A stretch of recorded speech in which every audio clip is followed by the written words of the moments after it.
I'd like to call the meeting to order. Let the record show all board members are present. To have a motion to approve the agenda. All those in favor say aye. Oh, excuse me. We have two small adjustments on 11, add an F, and on number 6.1, remove that. We'll talk about that in another meeting. For those adjustments, is that okay? I move we approve the agenda as was amended and corrected. All those in favor say aye. Aye. Motion carries. Okay, the first thing on our agenda is recognition to students. Let's see, Ms. Blankenship.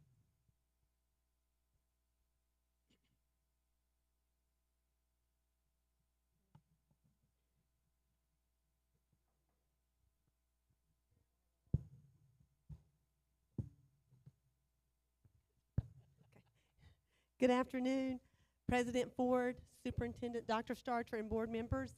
Tonight, we would like to recognize the students that achieved a perfect score on their writing score for the West Virginia General Summative Assessment. We are very proud of these students and their hard work. So the first one we have is from Fairdale Elementary, Amelia Akerd.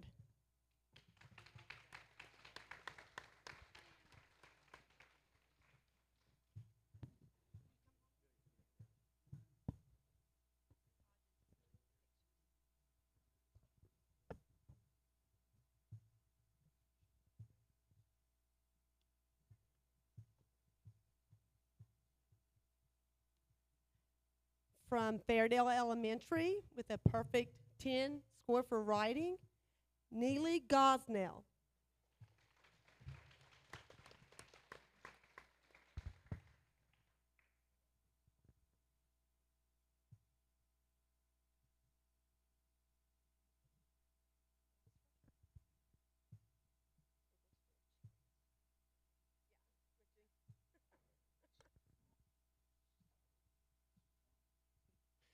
Good evening, President Ford, Superintendent Dr. Starcher, fellow board members. I will continue recognizing students that scored a perfect 10 on the writing assessment last year from Trap Hill Middle School. And the first person is Lainey Dillon.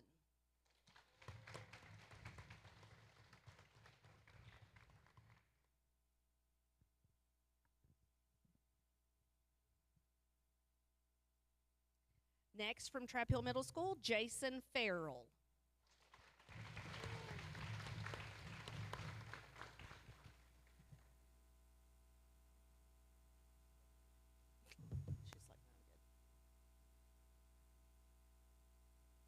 Next up, Sharon Howerton.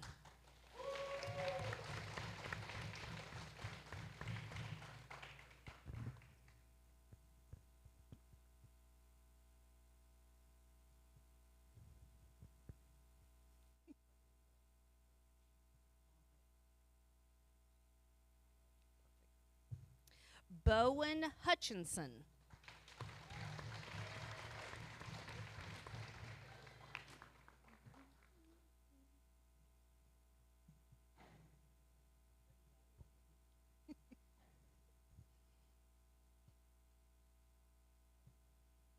Next, Chance Jenkins.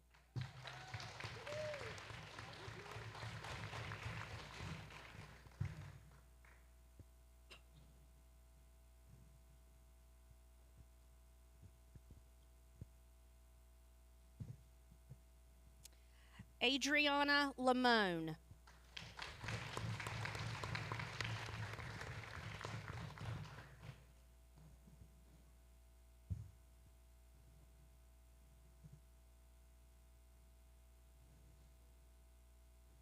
Braylee Pritchard.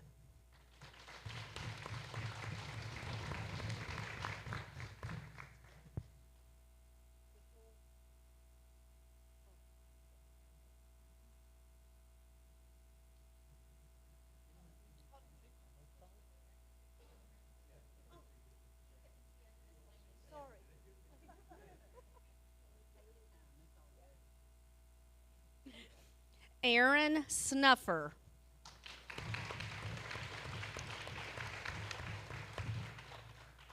Bailey Tolliver.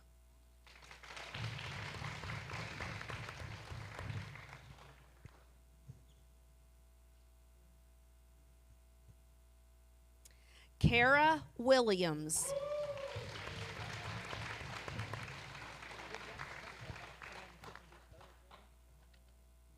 And just a reminder, in order for students to get a perfect 10 on the writing assessment, they have to score the max amount of points in all 3 categories of that writing test. So we don't have that many students in the county that have scored a perfect 10.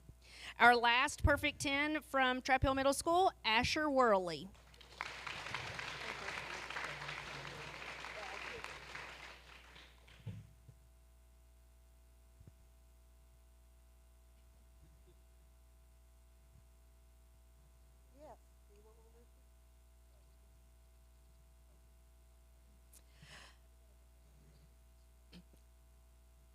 All writing winners, if you would come up for a group picture. And principal, if you have principals. Yeah. Yeah, this is all Trap Hill and Fairdale.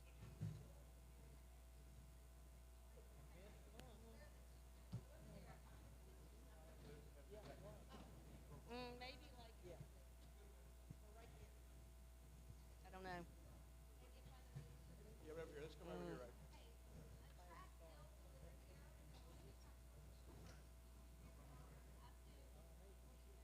Yeah, probably.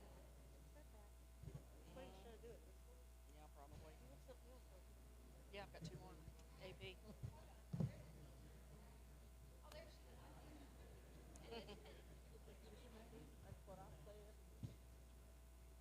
You're gonna have to act like you know each other, like kind of squeeze in. It's not gonna happen.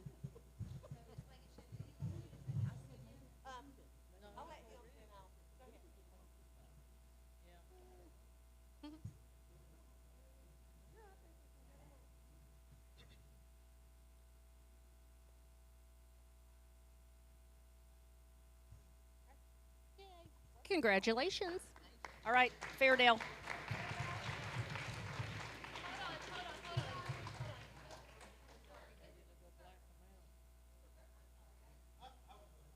You got it? Okay. Go ahead then. Sorry. Okay.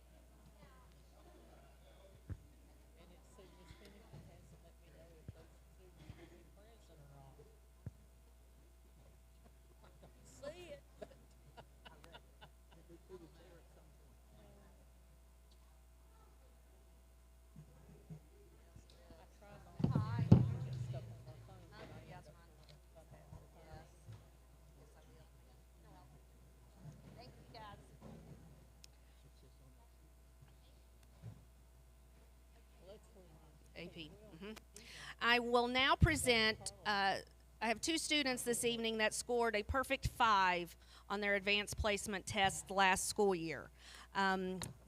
For the AP test from Liberty High School for biology, a perfect score for Ariana Combs.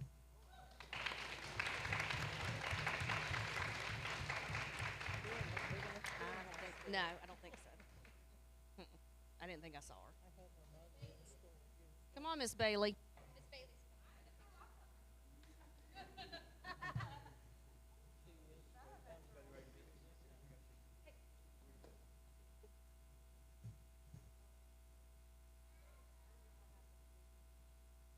Did you mess up my phone?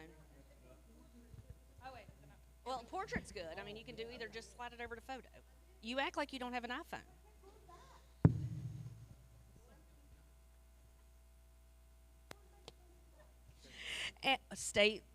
Miss Bailey, I was gonna say, stay here. And our second student scoring a perfect score on the biology advanced placement test is Logan Perrone.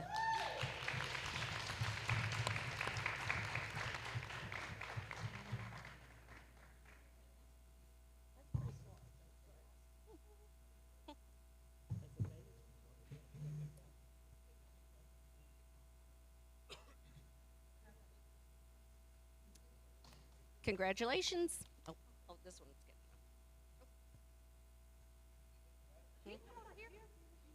He's like, I'm good. Thank you.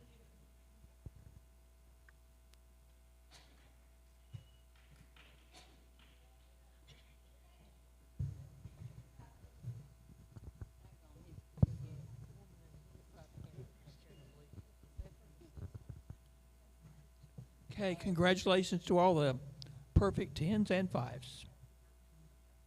We don't have any delegations. We don't have any agenda items. Board reports. Dr. Hutchins. Ms. Smith? I'm good. Ms. Hambrick? Mr. Snuffer? I'm going to really surprise you. I really don't have anything. I know that's an unusual thing. You may want to make that a part of my report.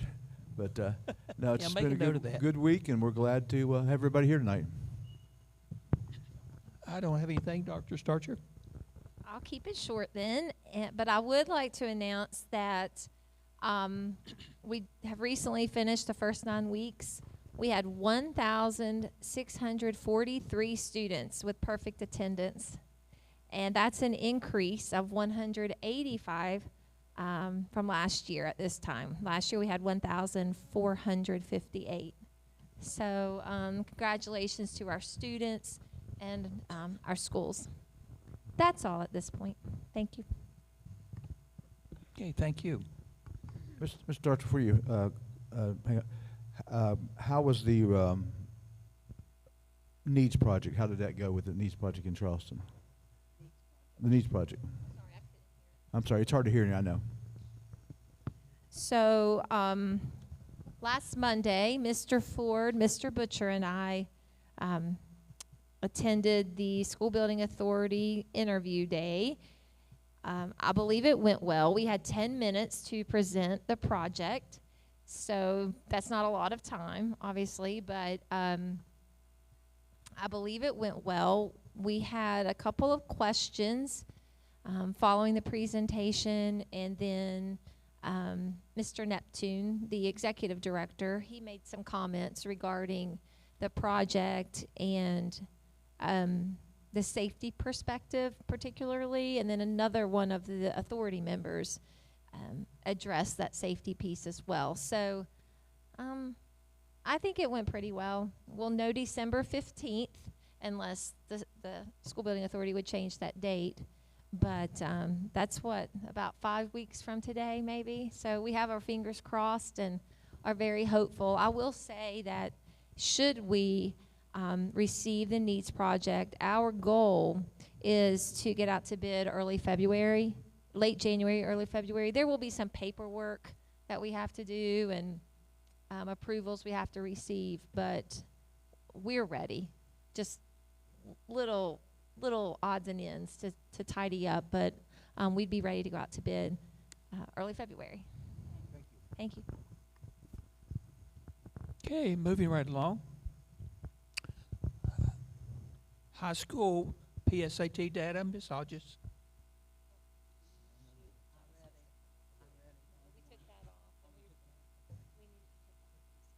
Oh, we need to take that off too.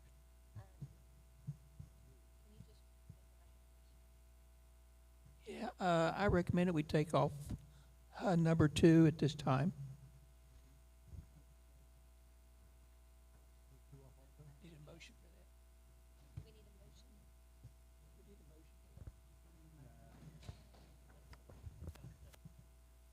motion. Okay, number 3, Zach Query, Regional Director of Sales and Implementation, Critical Response Group.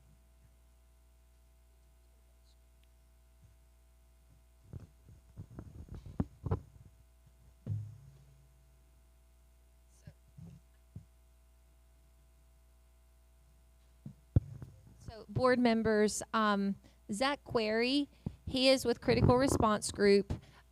Just a little background, if you remember, a new bill was passed this past legislative session regarding school mapping, and what we currently use doesn't check all the boxes. So Ms. Colvin led this work.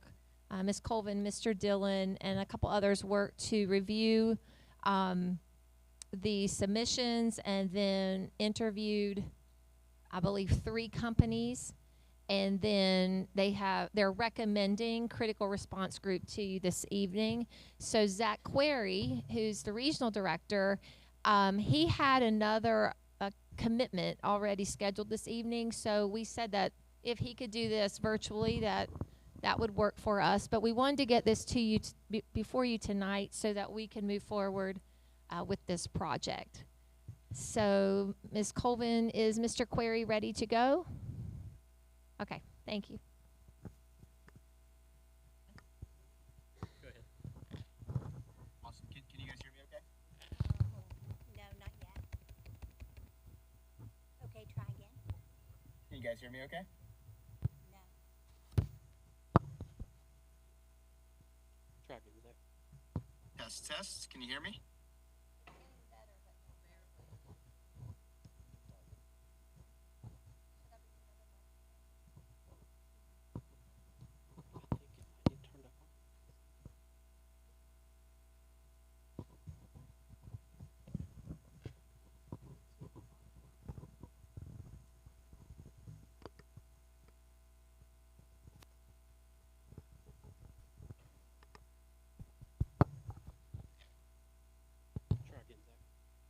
All right, can you guys hear me?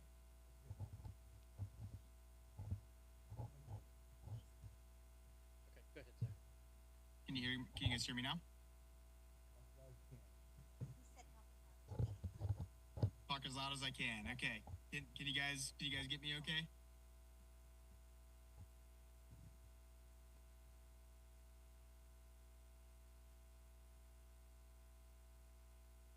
Test, test. Can you guys hear me?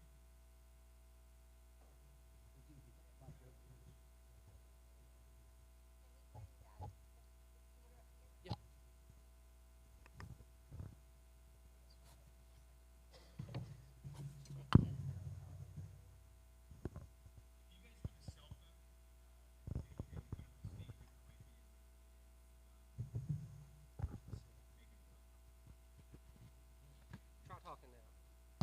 Can you guys hear me? Test, test. It's better. Okay. We'll just go with what we got. Okay. All right. Am I good to begin? Yes, sir. Okay, perfect. So thank you everybody for the opportunity and time tonight. My name is Zach Query. I'm the regional director for West Virginia Critical Response Group. My background, very briefly, I grew up just north of Morgantown in southern Pennsylvania. Don't hold it against me. But I always had a passion for the military. I spent a little bit over a decade in Army Special Operations. Most of my time with the Rangers, and then a few years out of the Special Missions Zach, Unit. I'm sorry. Can you pause just a second? Yes, sir. I think we're going to try to figure out. We're going to try the phone.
My name's Zach Query. I will try to be as efficient as I can here.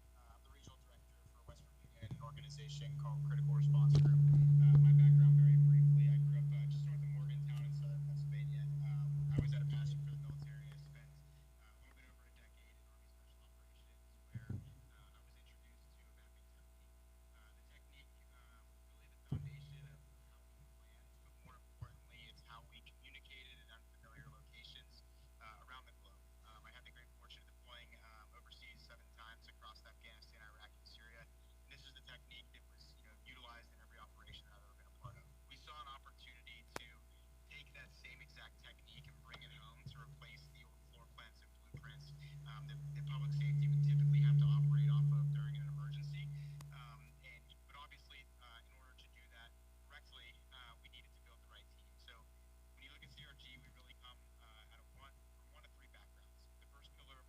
organization is other military special operations veterans like myself. We have about 110 deployments on the team. And the only reason I kind of bring that up is every single one of us has relied on this technique for every operation that we've ever been a part of. The second pillar of our organization is all retired public safety professionals. So it's probably the most important part of our company. We have retired 911 directors, we have emergency managers, police chiefs, sheriffs, SWAT, fire, EMS. They've helped rule the principles of what we faced overseas and brought it home domestically. And then last is our GIS team that builds these maps and integrates them into all the systems that first responders in schools already use. Since we've started this, we've mapped about 25,000 K-12 schools across the country. In West Virginia, we have a presence in about 25 counties to date. And this list continues to grow outside of the K-12 space as well. We've mapped everything from the Super Bowl to the New Year's Eve ball drop to really anywhere a critical incident could occur. But just to give a very high-level understanding of where this whole thing came from, this stemmed from our failures in the military. We had a very hard time going to locations that we had never been to before, something that would look like this neighborhood on the right-hand side of the screen. We'd be under stress, and we'd be working with other agencies that maybe we've worked with for years, or maybe we met 30 seconds before an operation. And once we got on the ground, communicating about location became nearly impossible. Our problem set wasn't necessarily how do you navigate a monsters high school, it's how do I explain to somebody that I've never worked with before how to get to this building circled in red. To solve that problem, we developed a very simple mapping technique called a grid reference graphic, or a GRG. All this was a very simple map. It was oriented north. We labeled things like buildings and intersections, and then we put a childhood game of Battleship on top of it to make it easy to communicate off of. So you have letters across the top, numbers down the side. If I asked anybody in the room to go to grid square D4, I'm confident that you could go to the top to D, down to 4, and see building 11 in that grid square. You can see the simplicity of this, but it wasn't just the simplicity of this that made it so effective. The secret ingredient was everybody used the same exact map. So it didn't matter if it was teams on the ground or folks back in an operations center, we were all speaking the same language. This technique became mandatory for every operation overseas. It's still in use to date. We see it in use at the highest levels. This is a pretty famous picture on the night of the mission for Osama bin Laden. And in front of Secretary Clinton, you'll see the GRG of bin Laden's compound in Pakistan. And one of the operators that was on the mission that night has the same map on his quarterback sleeve. And I bring this up for two reasons. One, we're not trying to militarize schools. In this top picture, there's only 2 people with a military background, yet everybody else is able to follow along because it's a simple communication tool. The second reason I bring this up is I think it validates the technique. If you think of how much technology and resources are allocated to something like this, a simple paper map was used because under stress, the simplest solutions are the most effective. When we came home, we saw a very similar parallel to what public safety faces today during critical incidents. If there's God forbid, if there was ever a shooting at a school, it's never just one agency that shows up. You have the municipal police department, the county sheriff's office, you have, state police, federal agencies coming in, fire, EMS, surrounding counties. During Uvalde, there was over 20 agencies that arrived at that scene. And the truth is, most of those agencies have never trained together before at that site to go through this in depth. And what we typically find is most of those agencies are not familiar with those locations. Maybe the municipal police department is, or some of the local SROs. But when you look at that large scale, most are unfamiliar with that structure. And what we typically find them operating off of are emergency operations plans that look like these binders on the left-hand side of the screen. I'm not here to critique those, but what I am saying is the maps that you find inside of them face 2 challenges. First is they're never accurate. And then the second piece of it is they're not accessible the way they truly need to be for effective incident response. And this has been highlighted in every after action that's occurred as we look at these events. When we looked at Uvalde, the schematic maps of the campus used by law enforcement to identify points of entry were inaccurate. Public safety looked at a blueprint, saw 2 doors, and planned to go to that site. But the issue with that is those doors no longer existed when they got there, so it started adding time to an already chaotic event. When we looked at Sandy Hook, the state police never had access to the maps at all. So you can have the best school map or the best school safety application, but if everybody doesn't have access to those maps at their fingertips, it's not solving the problem. So what we do to solve the problem is we really overcome 3 things. The first is the orientation of the map. If you look at any map, it's always oriented to the north, meaning north is up. But if I can orient everybody to this gold star and then ask you to look at the blueprint associated with the building, you'll see that those gold stars don't align.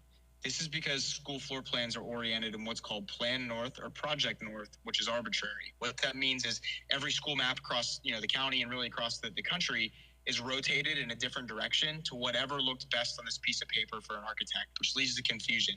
The second piece of this is renovations. We've mapped 25,000 K through 12 schools. We have never once found a school map that has matched the building wall for wall, door for door. We've changed every single one of them. And then simple labeling is the last piece of this. So if you had something as simple as a teacher having a heart attack in the library, and I handed you this piece of paper, you wouldn't know where that's located. So what we do to solve the problem is we take the old floor plans that schools already have, we cut them out, and we rotate them to the north. The most important part of our process is we then upload them on top of up-to-date aerial imagery, and then we physically come on site to every single school building. We walk the structure, we fix the maps, we make them accurate, and while we're there, we get eyes on every door label, classroom label, utility shutoff, Knox box, AEDs, and everything that's outlined in state legislation. From there, we also gather all the surrounding context of the buildings, from parking lot names to athletic fields, and then we put a very simple game of Battleship on top of it to streamline communication. So if we go back to that scenario of a teacher having a heart attack in the library, dispatch can tell the ambulance to park in grid square P7. A staff member will meet them at door 18, and it's your first class on the right. It's clear and concise communication. It's the fastest route to get somebody there. For every school that we map, it comes with two different products. We do an interior map of every floor of the building, what we call a micro, but we also do a zoomed out version of the campus to enable key things like reunification, evacuation, and then public safety staging areas, perimeters, and things of that nature. These are just some other examples of things that we mapped, but this is the most important slide that I have here for everybody tonight. At the end of the day, we want to go floor by floor, building by building, take all of the old raw data that you guys have and fix it through our process to make all of those maps accurate and usable under an emergency. But that map is still useless unless it's at the fingertips of every first responder that would need it during a critical incident. And the way that we approach this is very unique. We are not a software or an application on a phone. We build these maps and integrate them into the systems that everybody is already using, because on the worst day of a first responder's life, we can't ask them to switch to a third-party application that they've never used before. It's just not going to be effective in an emergency. So how this looks is once the schools are mapped, we then meet with your 911 call center. He utilizes a system called Rapid SOS. When the call goes through, the map automatically pops up for that telecommunicator. And then when they locate the phone call, it'll actually show where that caller is coming from inside the building. We also provide all of the GIS layers that for the GIS community, for them to be able to embed layers of data for the building footprints, the hallways, the classrooms, and all of the point data that they're looking for. From there, we go through and we also collect the Z-axis or elevation data in every school that we go to and all the floors. So these can be incorporated into 3D models. And then as next generation 911 continues to develop, they'll be able to locate, what call or what floor of the building the call is actually coming from. Once we're done with your 911 call center, we then go out to your municipal, county, and state public safety agencies, and we help them get these maps into their computer-aided dispatch software, into the laptops in their vehicles, and then any mobile applications that they may be running on their phones to ensure that they have access to these maps and the things that they're already using. And then the same is true for the schools. Whatever technology that the school's using, we provide these maps in file formats that go into the video management systems, your panic button, and any other technology that's out there. For you guys, we're also doing indoor navigation work as well. So you guys will have the ability to get the 360 imagery and video walkthroughs and everything else that was recommended by the state done as well. We do all of our work through partnerships. At the end of the day, we have over 165 technology partners, but really at the end of the day, we don't really care what technology folks are using. We meet people where they are, figure out their vendors from 911 to the schools and to your first responders. We integrate the maps into the systems that they're already using. So that way we've established a common operating picture in the technology that your first responders are already comfortable with. And then we also provide these in a printable format because technology is great until it's not. And then the last piece I'll throw out here is we close out every single one of our projects with a free tabletop exercise for the county if they wanted to do it.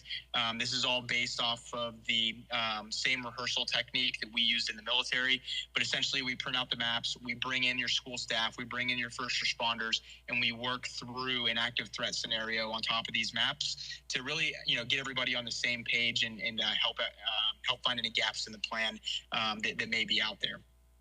This is the last slide that I have. This is House Bill 3166. The reason I included this slide in here is I think West Virginia is the 20th or 21st state that is put this law into place. We have operated under these standards over 25,000 times. We're very comfortable operating within these parameters and have no issue meeting the standard to ensure that, one, that you guys are eligible for the grant funding, but two, that you guys are up to code and your first responders are equipped with the best tool possible to respond to any emergencies. So with that being said, thank you all for your time. I am happy to field any questions that anyone may have. Any questions? Ms. Query, I know you can't be here tonight, but hopefully in the future you can come maybe give us a live presentation or workshop on that. But you know as well as I do, maps are only as good as the day you did them. So 6 months from now, I can't guarantee the maps you went through and worked with your staff are going to be accurate. How do you, what's your process of keeping those updated? Yeah, great question, sir. And I would love to come down and all those stuff started. But with that being said, so there's two options for our maps. The way that we provide this data to your 911 call center, they have the ability to update these maps themselves if they wanted to. If they cannot or do not have the manpower and everything to do that, we find that it becomes a labor-intensive thing to keep maps up to date. We offer an optional maintenance program. So how this works is after these maps are implemented, we are with you guys for a year and no cost. If you guys have any updates or changes to the maps, you guys reach out to us, we change them immediately, and then from there we go back to all the public safety agencies, make sure that they have the most up-to-date maps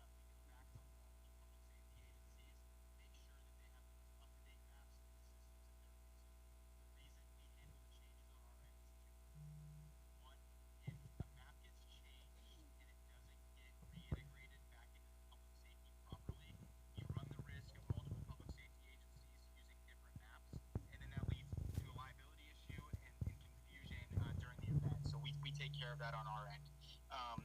And then, the second reason we do that is we want to be software agnostic. We don't want to tie you guys to, a licensing agreement and force you guys to a yearly subscription. The way that we approach this is after that second year is done, or that first year is up, we offer an optional maintenance program.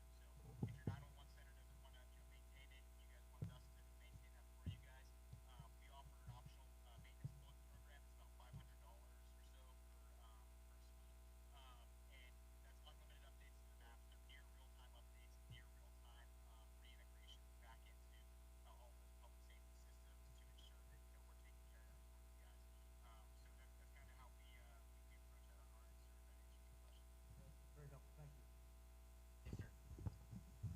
Yes, sir. Any other questions? Nope, thank you. We appreciate your presentation. Thanks a lot. See, Gary, I don't know. Thank you guys all. If there's any follow-up questions,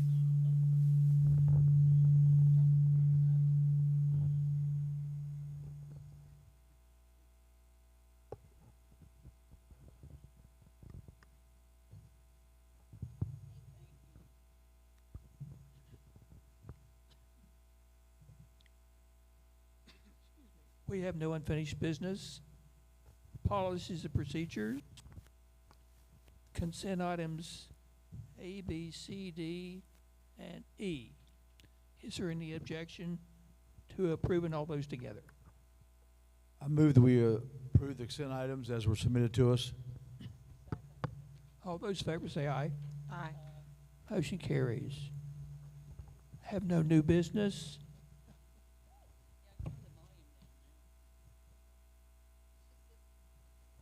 Consideration of personnel. Approve superintendent's recommendation for 25-26 year.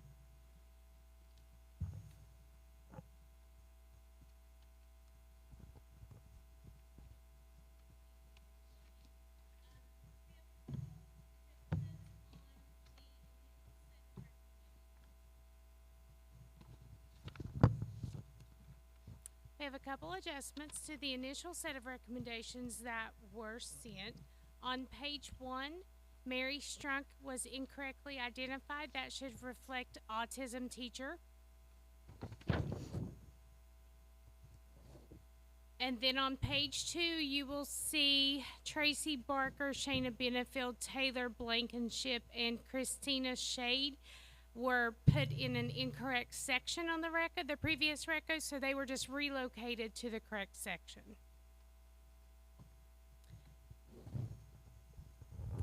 And those are the only corrections on this.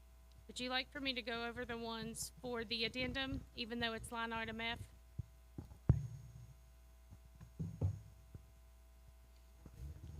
Yes. So Go my ahead. recommendation is as presented with the corrections noted by Ms. Samanko. Question, we're not doing addendum, we're just doing the first one, right? Correct, because the addendum's another Item. item. Okay. Okay, I move we approve the superintendent's recommendation for personnel with the corrections that have been noted. All those in favor say aye. Motion carries. Approve administrative leave of a teacher. Kristen McBride.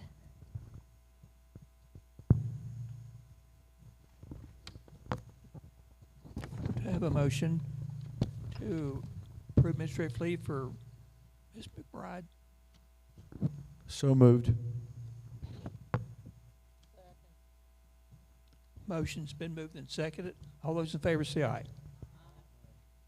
Motion carries. Approve superintendent's administrative leave of a teacher. Laurel Smith.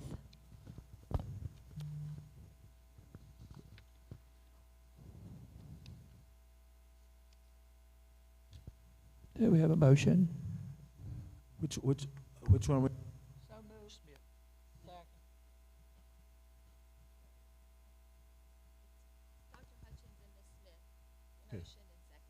Okay. All those in favor say aye. Aye. Approve suspension of a substitute teacher. Erica Taylor. I move we approve the superintendent's recommendation for Erica Taylor. Motion's moved and seconded. All those in favor say aye. Aye. Motion carries. Approve suspension of a coach. Sandra Canterbury. I move we approve the superintendent's recommendation for suspension of Coach Sandra Canterbury. Motion's been moved and seconded. All those in favor say aye. Aye. Motion carries. Okay, that's all we have on part on. Oh, I'm sorry, we got F. Where'd it go?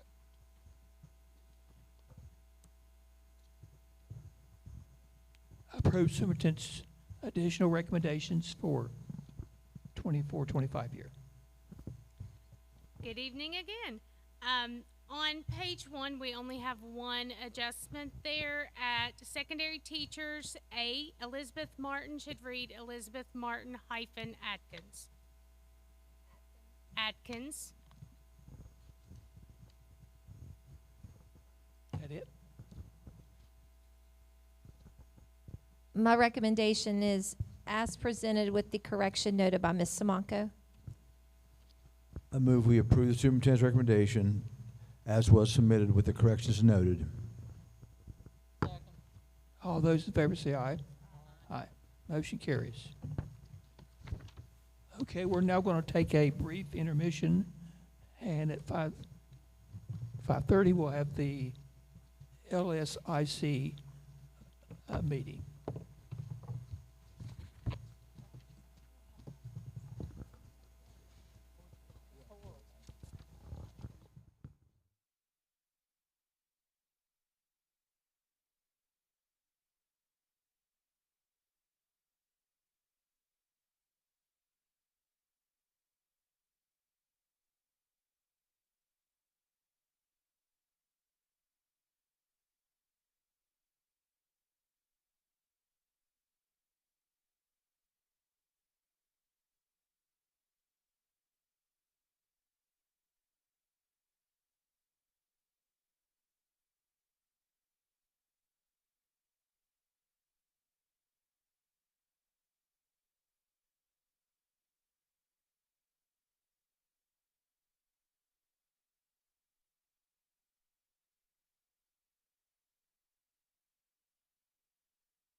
And we're glad that you all came. We'd like to hear from everybody.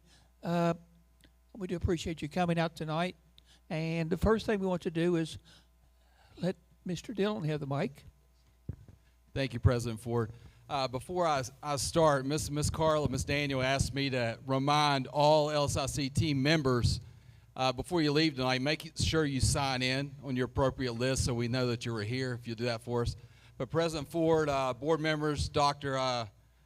Starcher, I appreciate you giving me this time. Every year we have awards across the county, and we do it by programmatic level, elementary, middle school, and high school. And we do a contest called Beautiful Campus. And when we choose the Beautiful Campus Awards, we look at obviously the exterior of the building, but there's a lot that goes into that. The grass, the facilities, trash, leaves, sports facilities, extras. I call them extras, things that I feel like the principal goes above and beyond. And so this year, I'm happy to announce in our high school division, our first place, they have done a marvelous job. They have a lot of grass to take care of, and they've done a great job. But our first place winner for Beautiful Campus Award in the high school division this year is Liberty High School.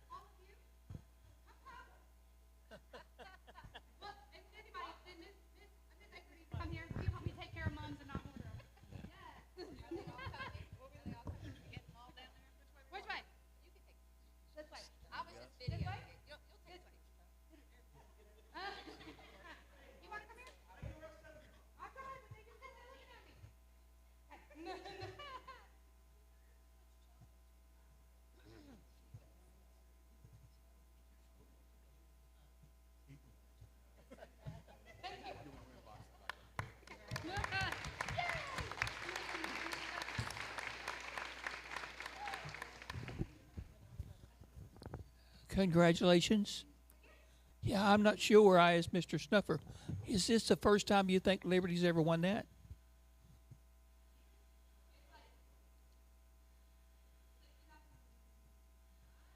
$1988? Well, congratulations. We knew you all been working hard on it. So now moving on with the LSIC for Liberty High School.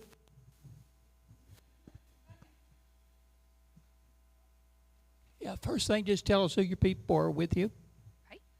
Hello. Okay. I feel like it's really close to me. Okay. Well, good evening. Thank you for my award. I'm very excited. Like you said, we've worked really hard on it, and we really wanted it. And everybody at the board office know that I really wanted it. So I really appreciate that.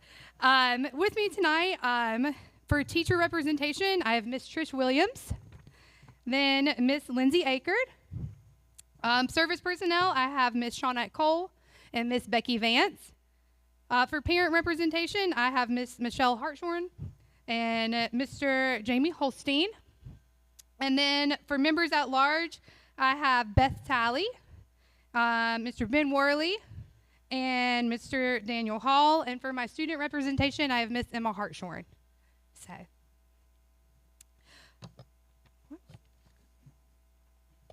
ready to go? Ready to go. Okay. So for our LSIC, I just want to go over key points. I will not read it to you. I know that you guys have had that, and Miss McAllister, who's here as well as my lovely assistant for passing everything out. Thank you. Our performance measures from last year, so our 2025 performance measures, English is 54% proficient, and our math is 20% proficient. That is an increase in math by 1%. Our English did remain the same. Our goal for the strategic plan, so what the state sets for our goal is English is supposed to be at 44%. So we are 10% above what the state is saying in 2025 we're supposed to be at. We're actually at the May 2029 goal for English proficiency. The math goal is 31% for 2025, and that's what we'll be striving to achieve. We are ranked 31st out of 111 high schools. That is a 4 number increase. We were 35th last year. Our SAT scores for 2025, our mean score was a 914, so that was our average. For the district, it's 938, and for the state of West Virginia, it's 924. So we're not far away from our county and the state average from last year. Reading was average of 477. The district was 488 and the state was 483. So again, not a big marginal difference between us and what the state's performing at. And math average for us was 437. The district was 450 and the state was 441. So again, not a large difference in the mean scores. I know when we look at 20% proficient in math, I do know that's a negative connotation. I know that my teachers feel that when I email it out. I have one math teacher that emailed everyone and said, I'm embarrassed. But I try to encourage them that we're growing and we're not declining, and I think that's what to focus on. It's been a very long time since we've had any math teachers that were certified, a full staff. This year, I will have a full staff of certified math teachers. The one teacher that is not currently certified, I'm very confident will become in February. So all 4 of my math teachers will be certified teachers, and I do see that growing. And of course, my English department is working really hard to keep continuing their growth and to reaching what the state wants us to get by 2030 or 2036, which is a 68%. So we'll keep striving to get that for the proficiency. Our major concerns, do you guys want me to see if you have questions or wait till the end? Just wait till the end? Okay. Our major concern is very similar to our major concern last year. We want to expand the offerings and opportunities for all learners and continue to find ways to expand programs. So ways we're working on that, which we've already done last year and we're starting this year. We did start the National Technical Honor Society, so really putting a spotlight on CTE programs and students that want to go into those fields. Our first year, we had 22 inductees, and then this year we are planning to have more. We had 38 completers and 11 double completers, so that means they completed in more than one CTE program, and that could be our 2 agricultural programs, or we have Miss Lovejoy who has human services. FFA awards, which Miss Akers here, we're continually getting awards for FFA. Last year we had the most growth, and recently she received a $100 check for being noticed as highly deserving. And to get that award, you have to start meeting criteria in 3 areas to earn the highest FFA award, which I believe is called National Merit Honor, something like that. So we're working towards gaining that. We started double blocking our APs. We experimented in AP biology, and we had 2 students receive a 5, and they were recognized tonight.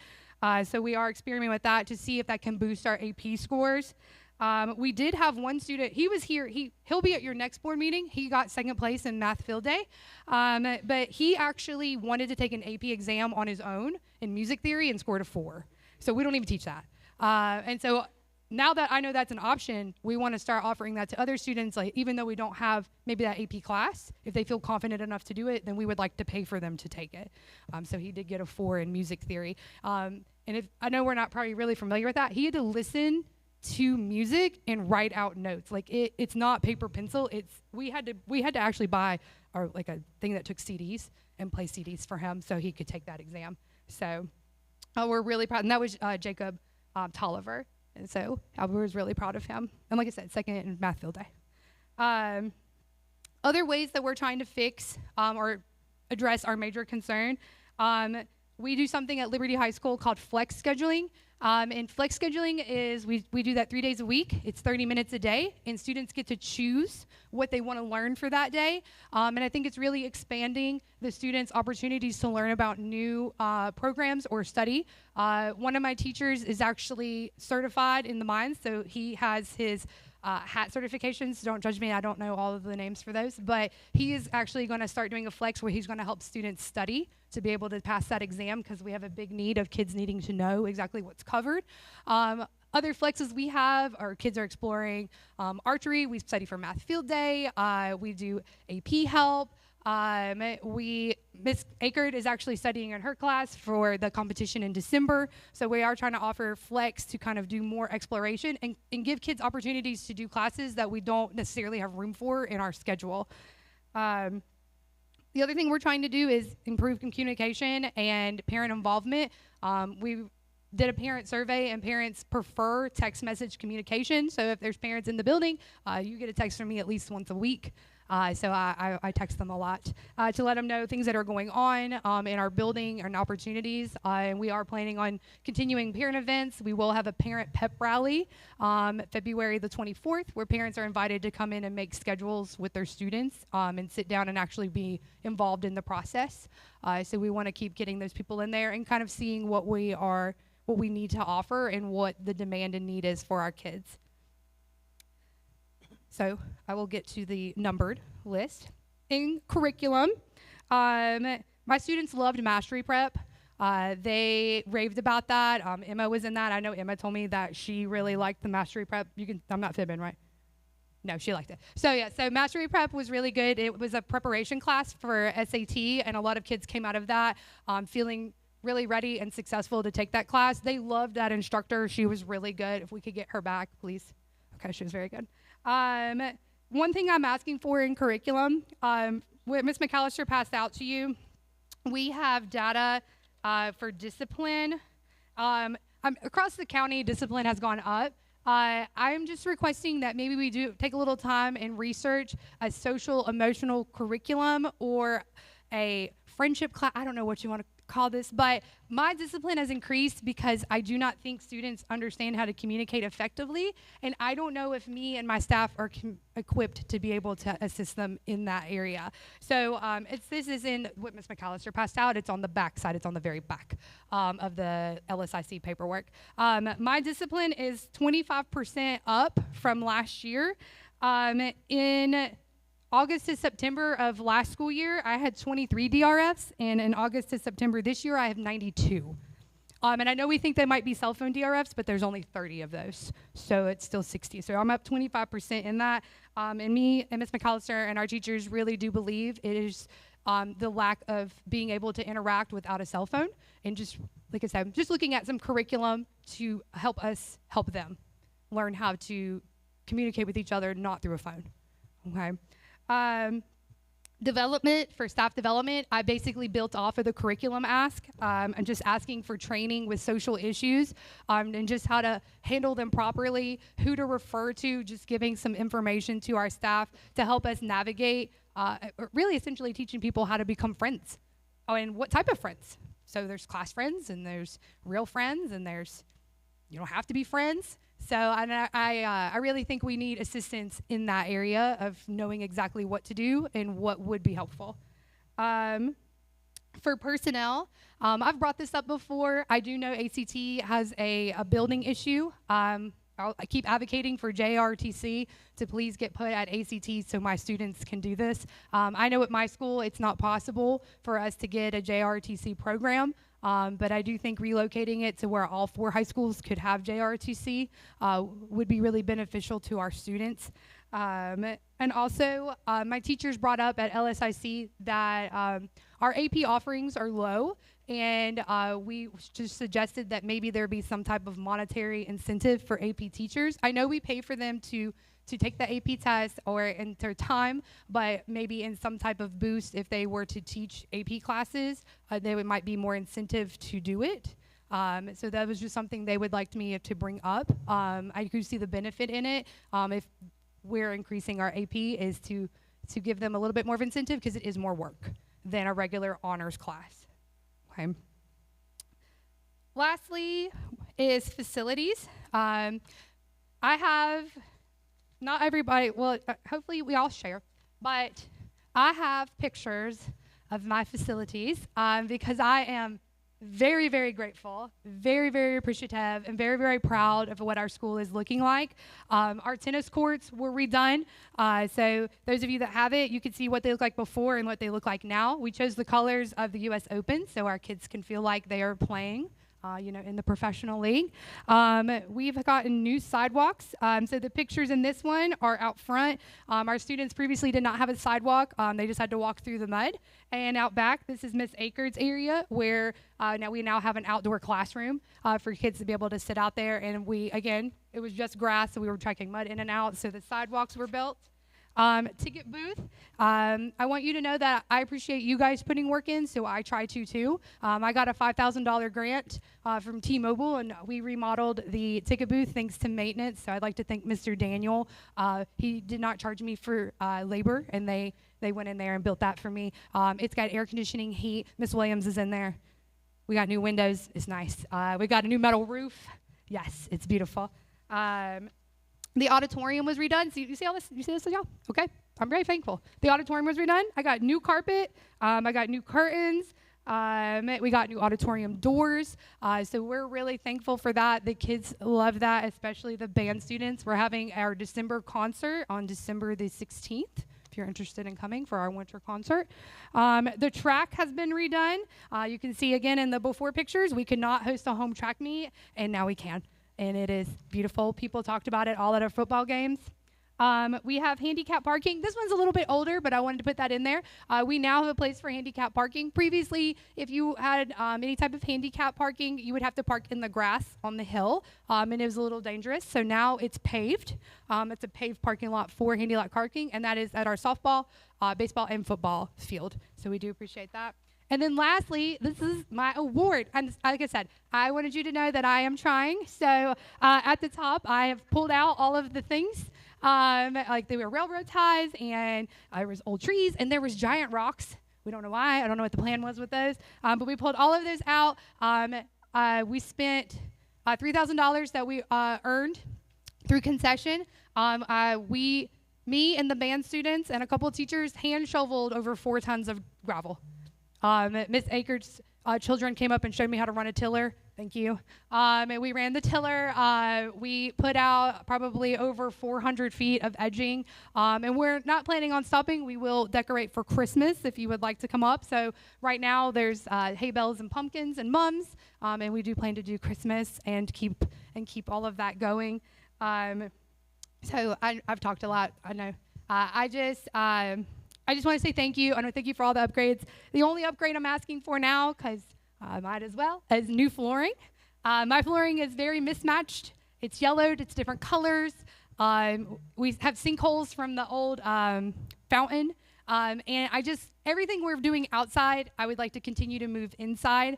And what people see is I want them to come in and I want them to say, wow, that is my goal. For Liberty High School is I already get wow, like your school is really clean. Like people say that all the time when they come for games, but I really do would like the new flooring. And the other ask I have is we do have yellow siding outside. I would like for it to be painted black if possible. And those are my major asks. Also, the building was rekeyed. That's not pictured. I don't know how to take a picture of that, but that was again amazing. Thank you so much. That is the best thing that has happened to us in a very long time. So that is my presentation. Are there any questions? Just a comment. It says in your brochure that you're more than a school, you're a family. Yes. And I think that's right. Mm-hmm. And thank you for the pictures showing the before and after. Mm-hmm. Okay.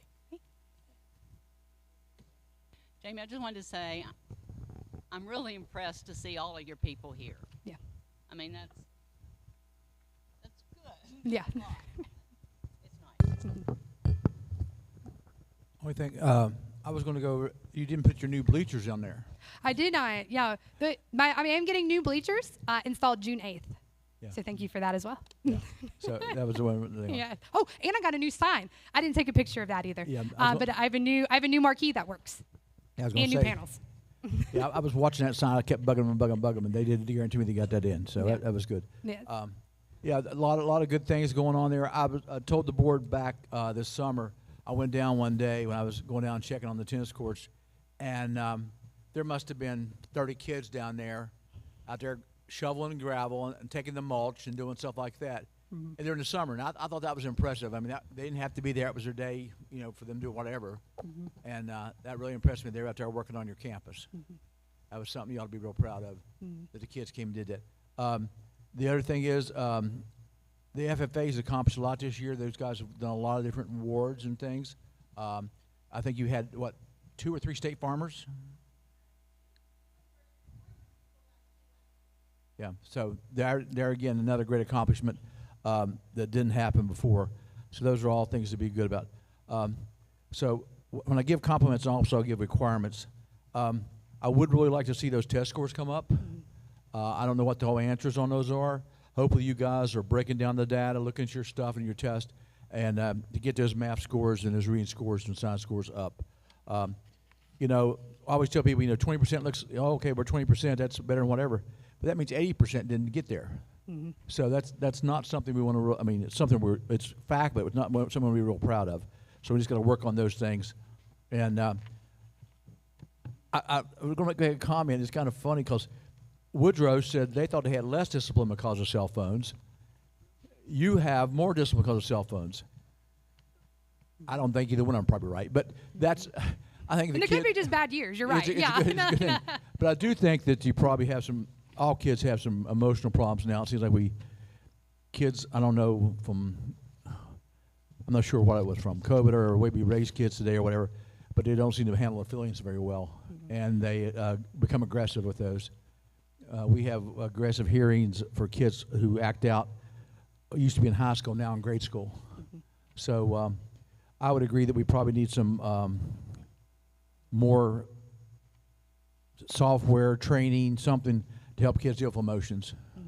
And I think we can afford it, but when we had the CES or whatever down there, community and schools people, that was a great thing because those people could kind of help some of those kids. And now that's all fell back onto you and the school. So I'm not sure what the answer is to that, but I do agree we need to look at that.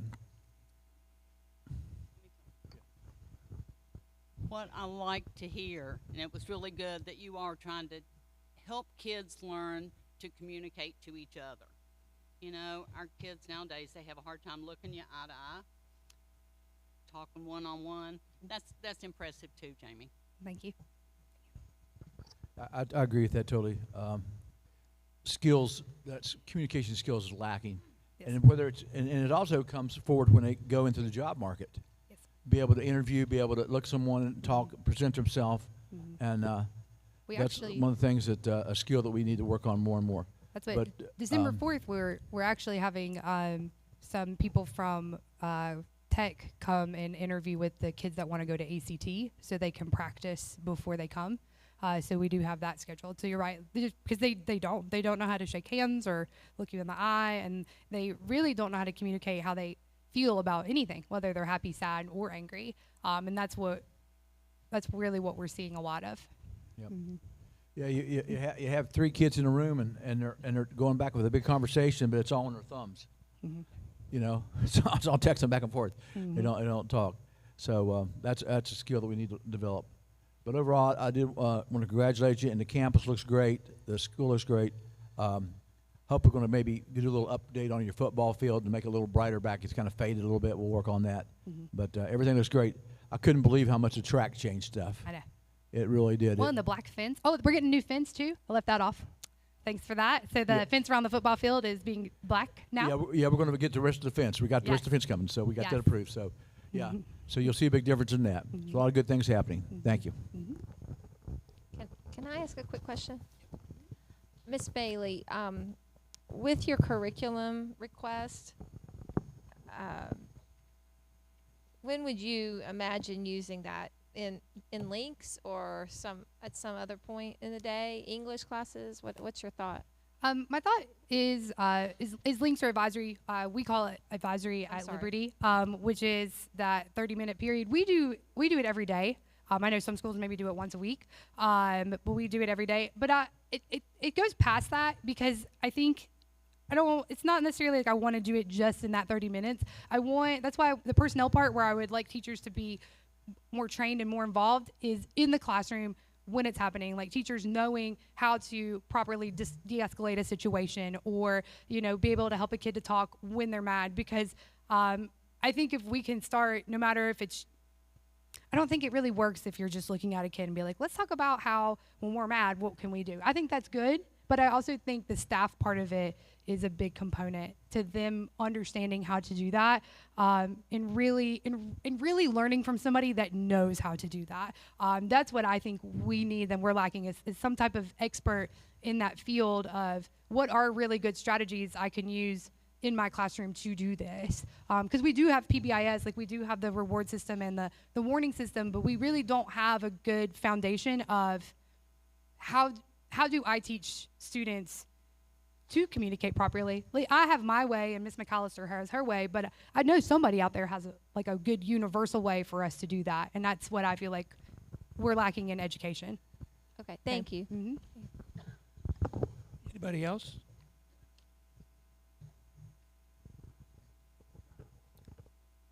Anybody else have any questions? Thank you. Thank you.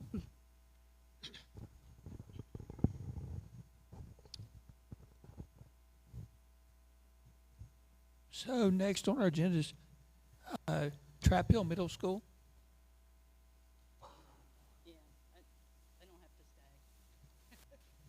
Yeah, you all can leave if you want.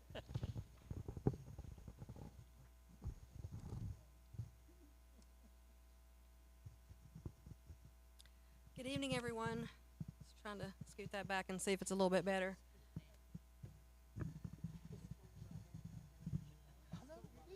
I don't know which one of these. Okay, is that better? Okay. I don't want to break it.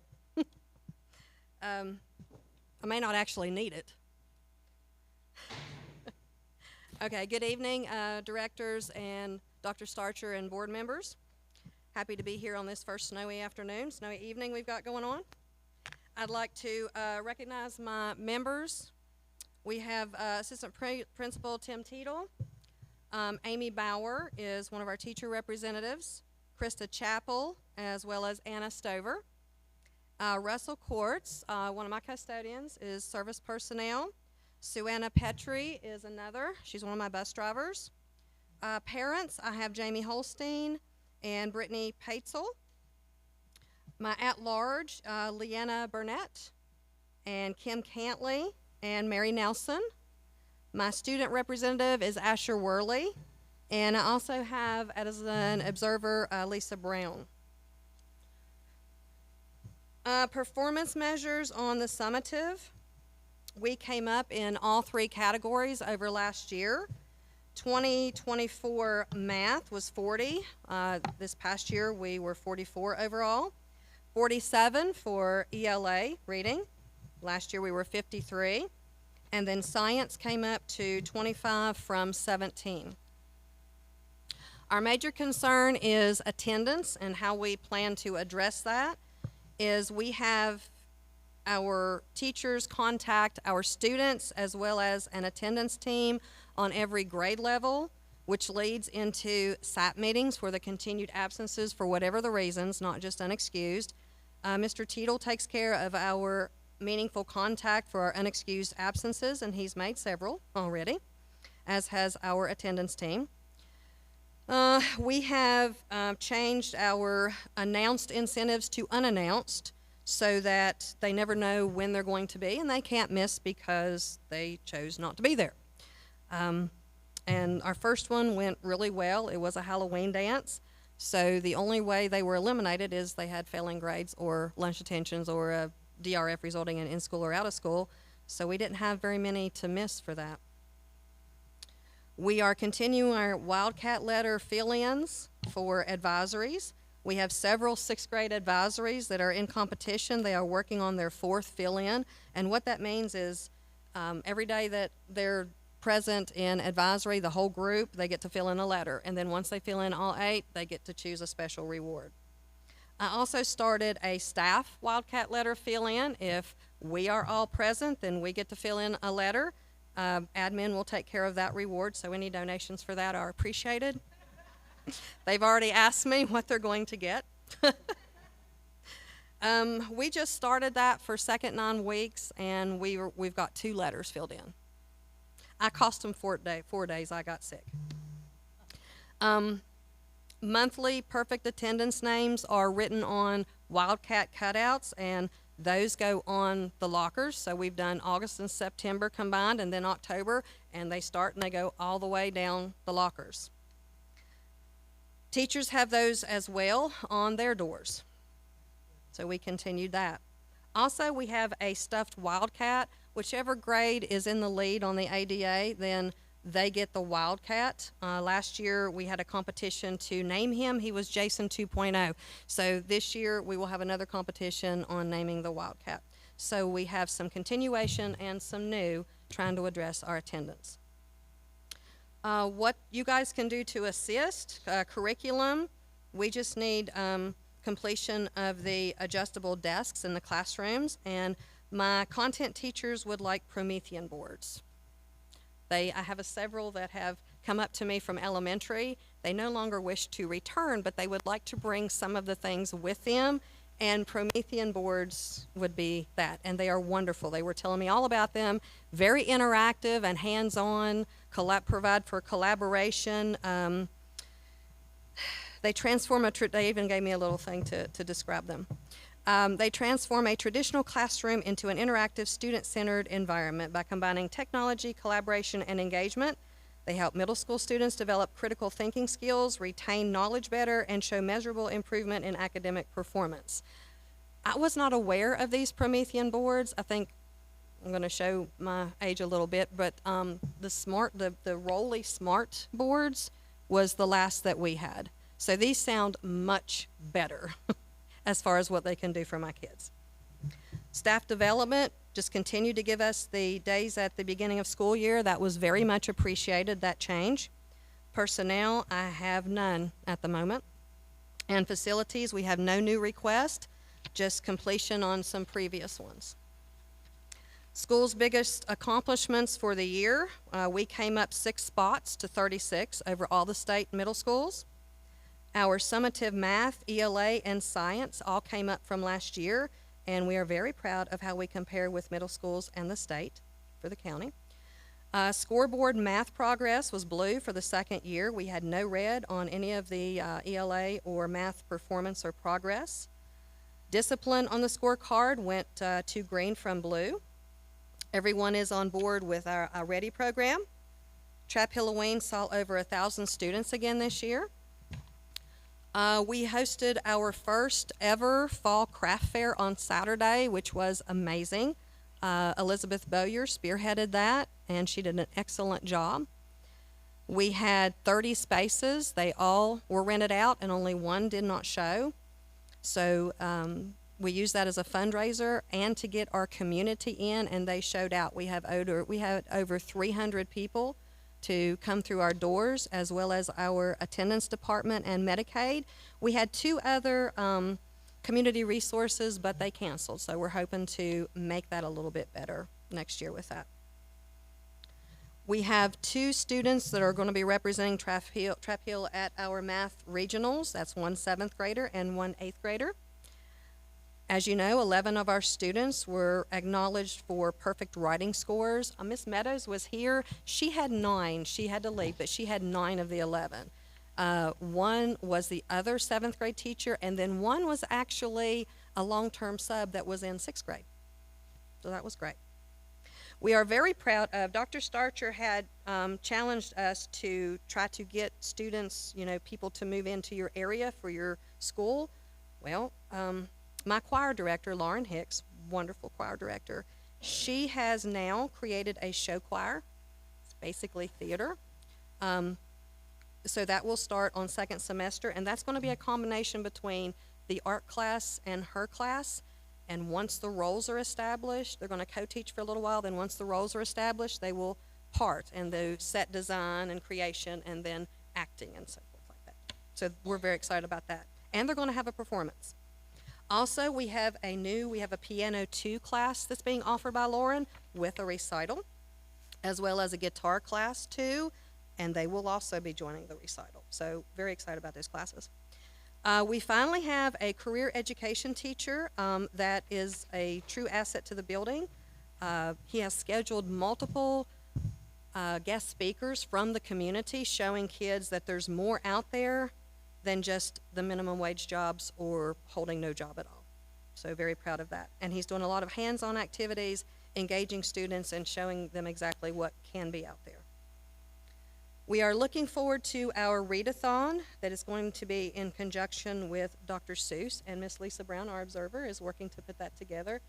Also helping will be Kim Cantley, so we're very excited about that. We have never done that either, so using that as a fundraiser, but also getting our kids reading and then rewarding them. Let's see. Oh, we have the best school in the county. Feel free to join. Feel free to visit anytime. I do technically read from this, but I try to improvise a little bit, but I am a very brief person. Questions? Well, Miss Pennington, I have to agree. You have the best school in the county, but Trap Hill has a special place in my heart, so I'm probably partial. I do want to congratulate you on your test scores. I think the things you're doing with attendance should bring you great results. And that's with what we're doing there is with the ones that do come. Right. So imagine if we could figure out how to get the others. Well, the ones that are coming and your attendance incentives are good, word of mouth is going to help you. But you're doing a lot of good things for the community and for the school. I'm very happy about our community events. They are expanding. The Fall Craft Fair, I was very nervous, but she put it together. I don't know, she did live stream it. I don't know if any of y'all had a chance to check it out or not. But it was very exciting, and we're planning on, I don't know if we're going to do one this fall. We're mulling that over, but trying to make this other one a yearly event around this time of year. Anybody else? I love it that all your committee's here. Yeah. I mean, it's really impressive. And one's stuck on the interstate, so. Yeah. Well, it's impressive. Some schools don't quite have that attendance. Thank you all. And I just add, you make Trap Hill sound like a wonderful place, and I know you feel that way, but there's so many good things going on down there. Your increase in test scores, all the GSA, perfect scores, all the community involvement. Congratulations. It just sounds like a great place. Doing a good job. Thank you. I'll just say I'm quite proud of Miss Pennington and Trap Hill. I think a lot of great things are going on there, and I wasn't aware of these new classes, so I'm really excited about that. I remember, I don't know, 4 years ago or so, Miss Pennington wanted some keyboards. Yes. So we were able to purchase those for that was Trap my Hill. first experience with that. Yes. Trying to, with getting quotes, and I remember that. And I was able to visit that classroom recently, but at your school, it was nice to see the kids there. But anyway, I'm really thrilled about these additional classes. I think that will be great. And we put those pianists to good use. You did. I could see that. So obviously, I think you're doing a great job, and the school is. So just keep up the great work. I think you'll continue to see gains. Thank you. Thank you so much. Oh, and yes, Ms. Pennington, I would ask that you, I'm sorry, under curriculum, if you can just let us know the number of adjustable desks you need. Okay. And then I made a note. Is it 6 Promethean boards per grade because you have science, social studies? So you need 18. 2 math, 2 ELA, science. And then the 1 science and 1 Mr. social Dillon studies. did call last year, and I couldn't give him an exact number, or I think he would have finished that project last year. I'm sure he would have. So if you can get us that number. I will. But I am correct that it's a total of 18 Promethean boards, right? 6 per grade? Moderate and autistic, potentially. Okay. Definitely autistic. Moderate, Well, I'd say we could use it too. And then my pull-out ELA and math. So now that's 22? You have just 1 pull-out reading and math? I have 1 reading class, 1 ELA, and 1, well, that's 1 room. 1 room. Multiple classes, but 1 room. just double check how many you need. 22. And then 22? Okay, 22. 22 Promethean boards, Miss Polly. And then those adjustable desks. If you can get us a count, we can. will. Mr. Dillon can take care of that. Yep. Okay, before Thank you you, sit down, sir. the other thing was I was going to say is your Halloween thing gets bigger and bigger every year, and that's a really big thing for the community. You can even get the superintendent to dress up down there, I understand, and give out books. So that's quite an accomplishment to do that. She kind of hit all the pictures. She wouldn't let us see them. The books were a big hit. That was my secretary's composing the survey results now, and she did say before she's even starting to write it, because she's doing it in between the door and all those things. The books are a big hit. Yeah, but it looks good. And I was down today and at pickup, and I was kidding a certain young man about we put the new cover on the walkway coming in, but they don't use it. They come out the library. So I'm not sure why we put the cover on that, but that's Today? You talking about today? yeah, Since it's bad weather. yeah. They come out the library, but they come out. But if it's bad, but we put a new cover to keep them out of bad weather. Anyway, that's just my thing on that. Okay. The last thing I have is Asher, you gotta stand up, buddy. Come over here. Stand up. Come over here to the front. I do this to every kid. I don't know just because it's Asher. I do it to every class. I actually let Miss Hartshorn get out here about doing it to her. You got to ask a question here real quick. We ask this for every student representative of all the schools. What's the greatest thing about Trap Hill Middle? And then what's the one thing you would improve if we put you up here in Dr. Starcher's seat? She's already given a video board, so it's pretty hard to beat that. But what's the one thing you would do to improve Trap Hill Middle, okay? Now, the best thing, and then the one thing you want to improve, okay?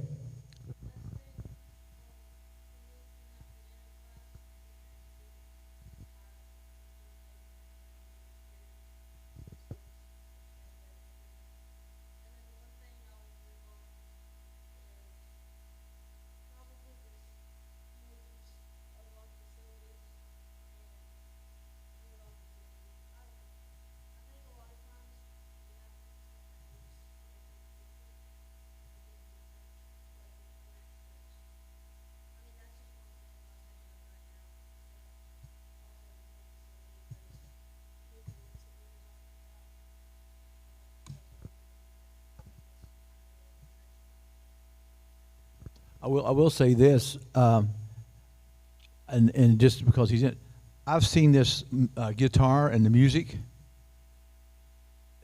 I knew nothing about him, a piano or anything else. He has really got into your music teacher and the piano, and a lot of kids have, and that's just another asset that you added to your school.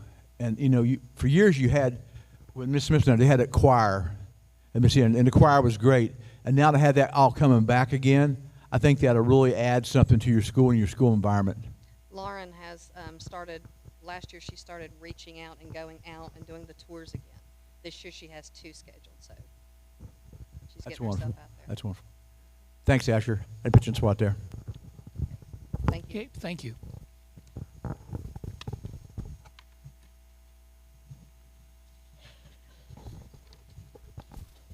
Okay. Clear Fork Elementary.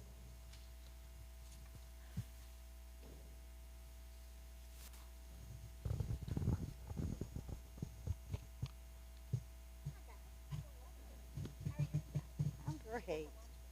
Glad to, yeah, they ate. They did.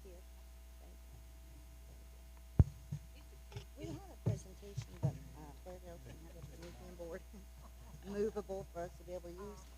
So I'm just giving you the slides and stuff for it. You're welcome. Hi, how are you? I'm good.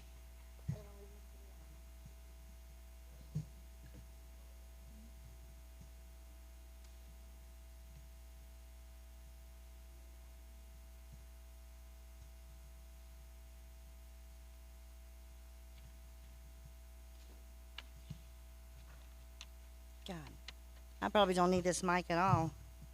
I've been known to be a little loud. First thing I'd like to do is welcome my team. I have a great LSIC team. With me tonight, I have my counselor, Molly Toney, my teachers, Meredith Burns, Bethany Dickens, and Megan Kanjimi. My service personnel, I have Tina McClellan and Peggy Williams, and my at-large member, Todd Burns. So they work very hard. And if you've ever been to my school, you know we're very small, but we're mighty. We're very mighty down there. We have a handful of people that do multiple jobs and duties, and I really appreciate that. Okay, before we get started, there were some clerical errors or typos when we sent Mr. Dillon our list for our 2024-2025 percentage of proficient students. So I'd like to clear that up before we get started. In our math for 24, we were at 36%, and 2025 we went to 30%, which we did have a decrease of 6%. In reading in 24, we were at 33%, and in 25, we went up to 42%. In science, yay, highest in the county. Did y'all hear me? Okay, sorry. In 2024, we were at 14%. In 2025, we were at 44%. Yay. Thank you, Michelle. Appreciate that. Okay, so our major concern for 25-26 is increasing student achievement scores in math. That's a big thing for me, being a math teacher. But we do have a math teacher with us this year, and we did departmentalize, so we're really working hard to get our math score up. And we want to keep our ELA where it is or increase it. We surely do not want to go backwards. We are working endlessly on chronic absenteeism. For some reason, education doesn't seem to be a top concern in my community, and we're trying really hard to change that. So we're doing a lot of things about the absenteeism. And another thing we're going to work on this year is classroom management strategies. We've implemented a lot of the PBIS and RTI framework, and it's working wonderfully. It's just, you know, we got the rest of the year to make it great. But what we've done so far is really doing wonders. Our plans to correct the concerns that we have: we are implementing daily evidence-based and standard-centered curriculum programs for our math and ELA. We established a attendance committee to address the gaps in achievement and celebrate the attendance growth. We're doing a lot of things for attendance. We have an attendance team. We put together a whole attendance team that teachers are working on things to do. We do monthly attendance incentives. We do meaningful context weekly. We have a weekly attendance trophy that goes around from class to class, so to celebrate that. We have school counselor connections. And we're also addressing the barriers that's facing our community, like basic needs and safety and resources. Those are things that my community struggles with. So the teachers and I and the counselors reaching out to our families to see what we can do to help them get their kids to school. You know, it's like if they miss the bus, they oversleep, that's it. There's no way to get their kids to us. So, you know, there's a lot of things that we're trying to work on. We are also partnering with the West Virginia Department of Education to try to do some positive behavior supports in our classroom. And we are also, which is not on here, we're working with the West Virginia Department of Agriculture. They came to visit us because we have implemented food to school program, and we're working on that. We raised a lot of vegetables this year and berries and fruits and things that the kids were able to plant and harvest and serve in lunch. It was wonderful. And the lady from the agriculture department came in and worked with us with that. So we like that. The things that the board can help assist us with our curriculum, multi-tiered aids and manipulatives correlating with the math and ELA and mystery science programs. I talked with a lady at the West Virginia Department of Ed, and she's coming to work with our manipulatives. Because when I got to Clear Fork, I don't know if Dr. Starcher remembers this, but I said, I have never seen so much stuff. Clear Fork has so much stuff, but nobody uses it. So, you know, I mean, I'm very appreciative you all wanting to do things for us, but we got stuff. I mean, we just got a lot of stuff, but they don't know what to do with it. So I'm trying to get, and we have a whole math room full of manipulatives that's just there. So I talked with a lady at the West Virginia Department of Ed, and she's coming to work with the teachers to try to utilize what we have, you know, to try to have the kids have some more hands-on things. Our staff development, the professional development opportunities that's centering on PBIS and RTI implementation, classroom management, and data assessment. Just today we had iReady meetings, and I talked with the teachers. The iReady scores this year was okay, beginning of the year. 18% of our kids was in the red. So I'm like, okay, I can start with 18% and work up. So I was really proud of that, you know, beginning of the year. Our personnel, dear God, I'd like to have a full-time counselor. I know that's a lot to ask for. I know, I got it. But I have a lot of kids in need. I have a lot of kids that have a lot of emotional issues. A lot of emotional issues. And it's so funny because when I was a teacher, you know, a behavior was, you know, you be quiet, you behave, you do, you know, you study, you learn. I didn't really think a lot about the social emotional issues as a teacher. You know, I was there to teach and do my job, and, you know, but as the principal, you see a whole different side of the kid because you have that opportunity to see that. And Ms. Tony and I work, like I introduced her to the other day, as my left hand. We work well together and try to help these kids. And I'm not saying everybody else doesn't have issues. I'm sure they do. But my community has massive issues. Social, emotional issues. So I'd like to have her. Sorry, Martinsburg, but I'd like to have her all the time. Okay, in our facilities, Ms. Pennington wanted 22 Promethean boards. I'd like to have 2. I just like to have 2. But we need a couple Promethean boards for our classroom teachers. I like to have a couple storage buildings. We have 2, but they're kind of dilapidated and falling in, so we need a couple storage buildings. And this may be a big ask, but I like to have a 360 zero-turn lawnmower. I have a big, humongous field, and I'm down to 1 full-time custodian, and she's the only one that has time to do grass. And so it takes her a while. By the time she gets it all cut and weed eated, it's time to start all over. So, you know, a little help there would be really appreciated. Okay, and our biggest accomplishment for the year, we had a significant increase in science and ELA proficiency. Student achievement, engagement, and participation increased significantly through the multi-tiered, diverse academic and social emotional supports. Like I said, our PBIS is off and running. We utilize Character Strong in every classroom every day. Some things that I like to share with you. I have a full staff, yay. It's wonderful. You know, I have a little girl, she's sub, but she is, you know, certified teacher now. So all my teachers are good, and I'm telling you, we're going to do good things this year. Our parent involvement has increased tremendously. You know, that was my major concern when I first became the principal, because our parent involvement it was 0. I mean, it was 0. No parents ever came in the building. They knew nothing. And now we do a lot of things.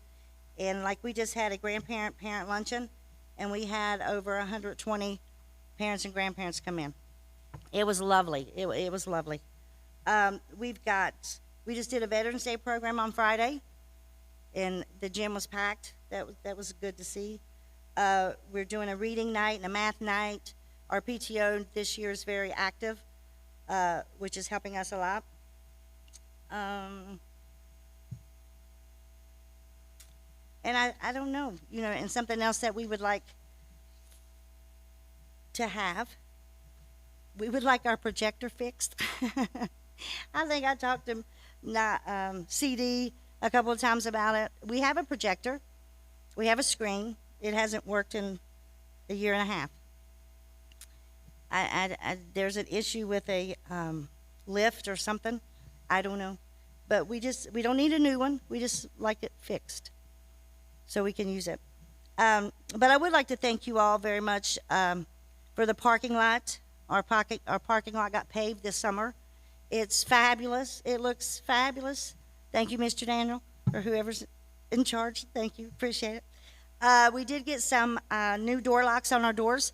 So Dr. Starcher was talking about going into schools, and the doors wasn't locked. I knew that wasn't me because all of our doors lock now when they close.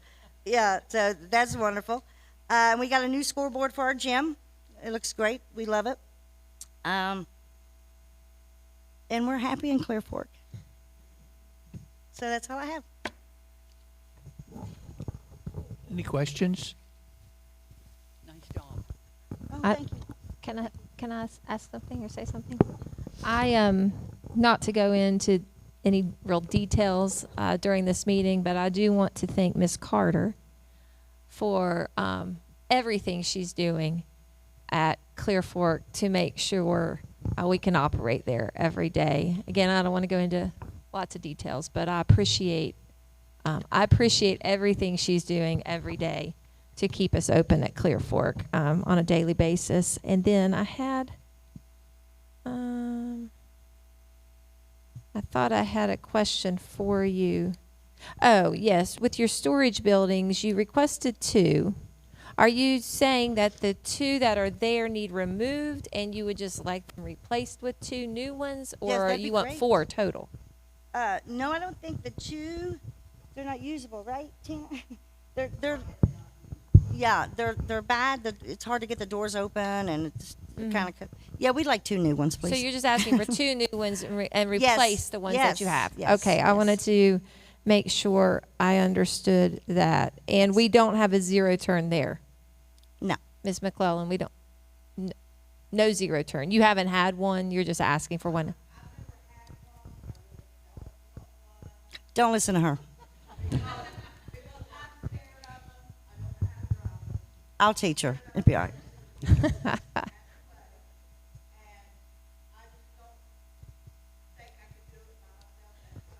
She's just scared. Okay. Thanks for the clarification, Maybe you Ms. just need a- McClellan maybe you and just- Ms. Carter. Maybe you just need a bigger riding mower. A 50. What riding mower do you have now? Yeah, okay. Yeah, you probably just need a nice John Deere 54 or just needs 60 a inch little cut. courage. That's what you need. I mean,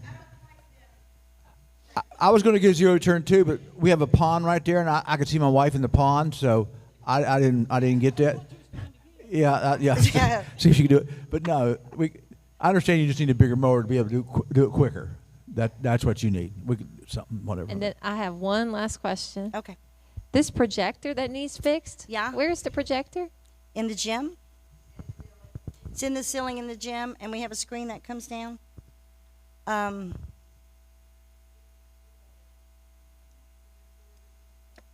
Okay. It's got some issues. Thank you. We'll check Our it sound out. system kind of is crappy too, but that's okay. I can work with that. But I'd really like the projector. Okay.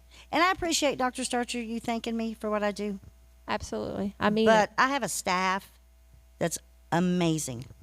I would echo that. I think your staff is wonderful. Thank you. Takes a village. Clear Fork staff. It Yes, does. Yes, and they do anything and everything I ask them to do. I appreciate you correcting me. I really do. I do. The Clear Fork staff is amazing. I enjoyed my visit recently. I'll tell the board they had no power, and That's we were okay. still learning. The That's okay. teachers were just going, and I was going to go to the gym, and Miss Can Jimmy. Mhm.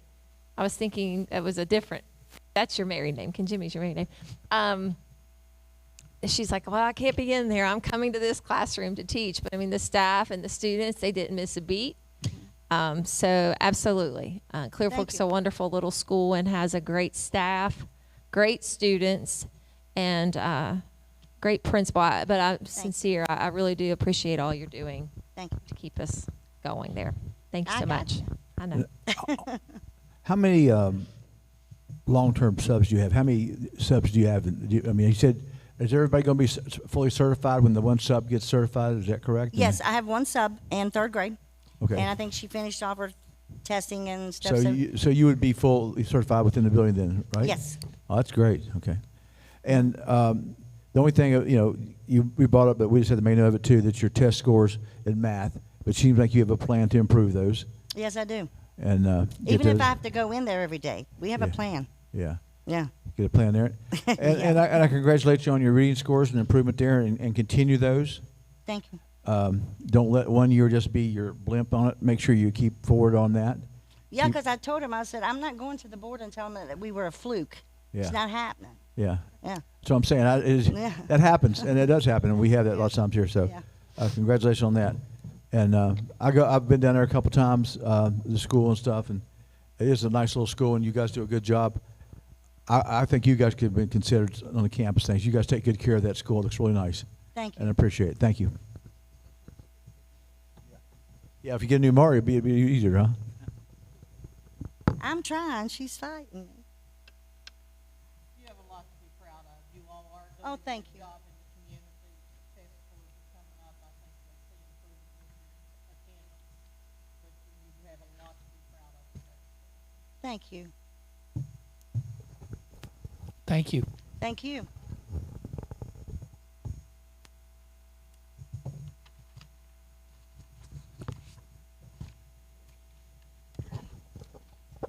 Yeah, now March 4th.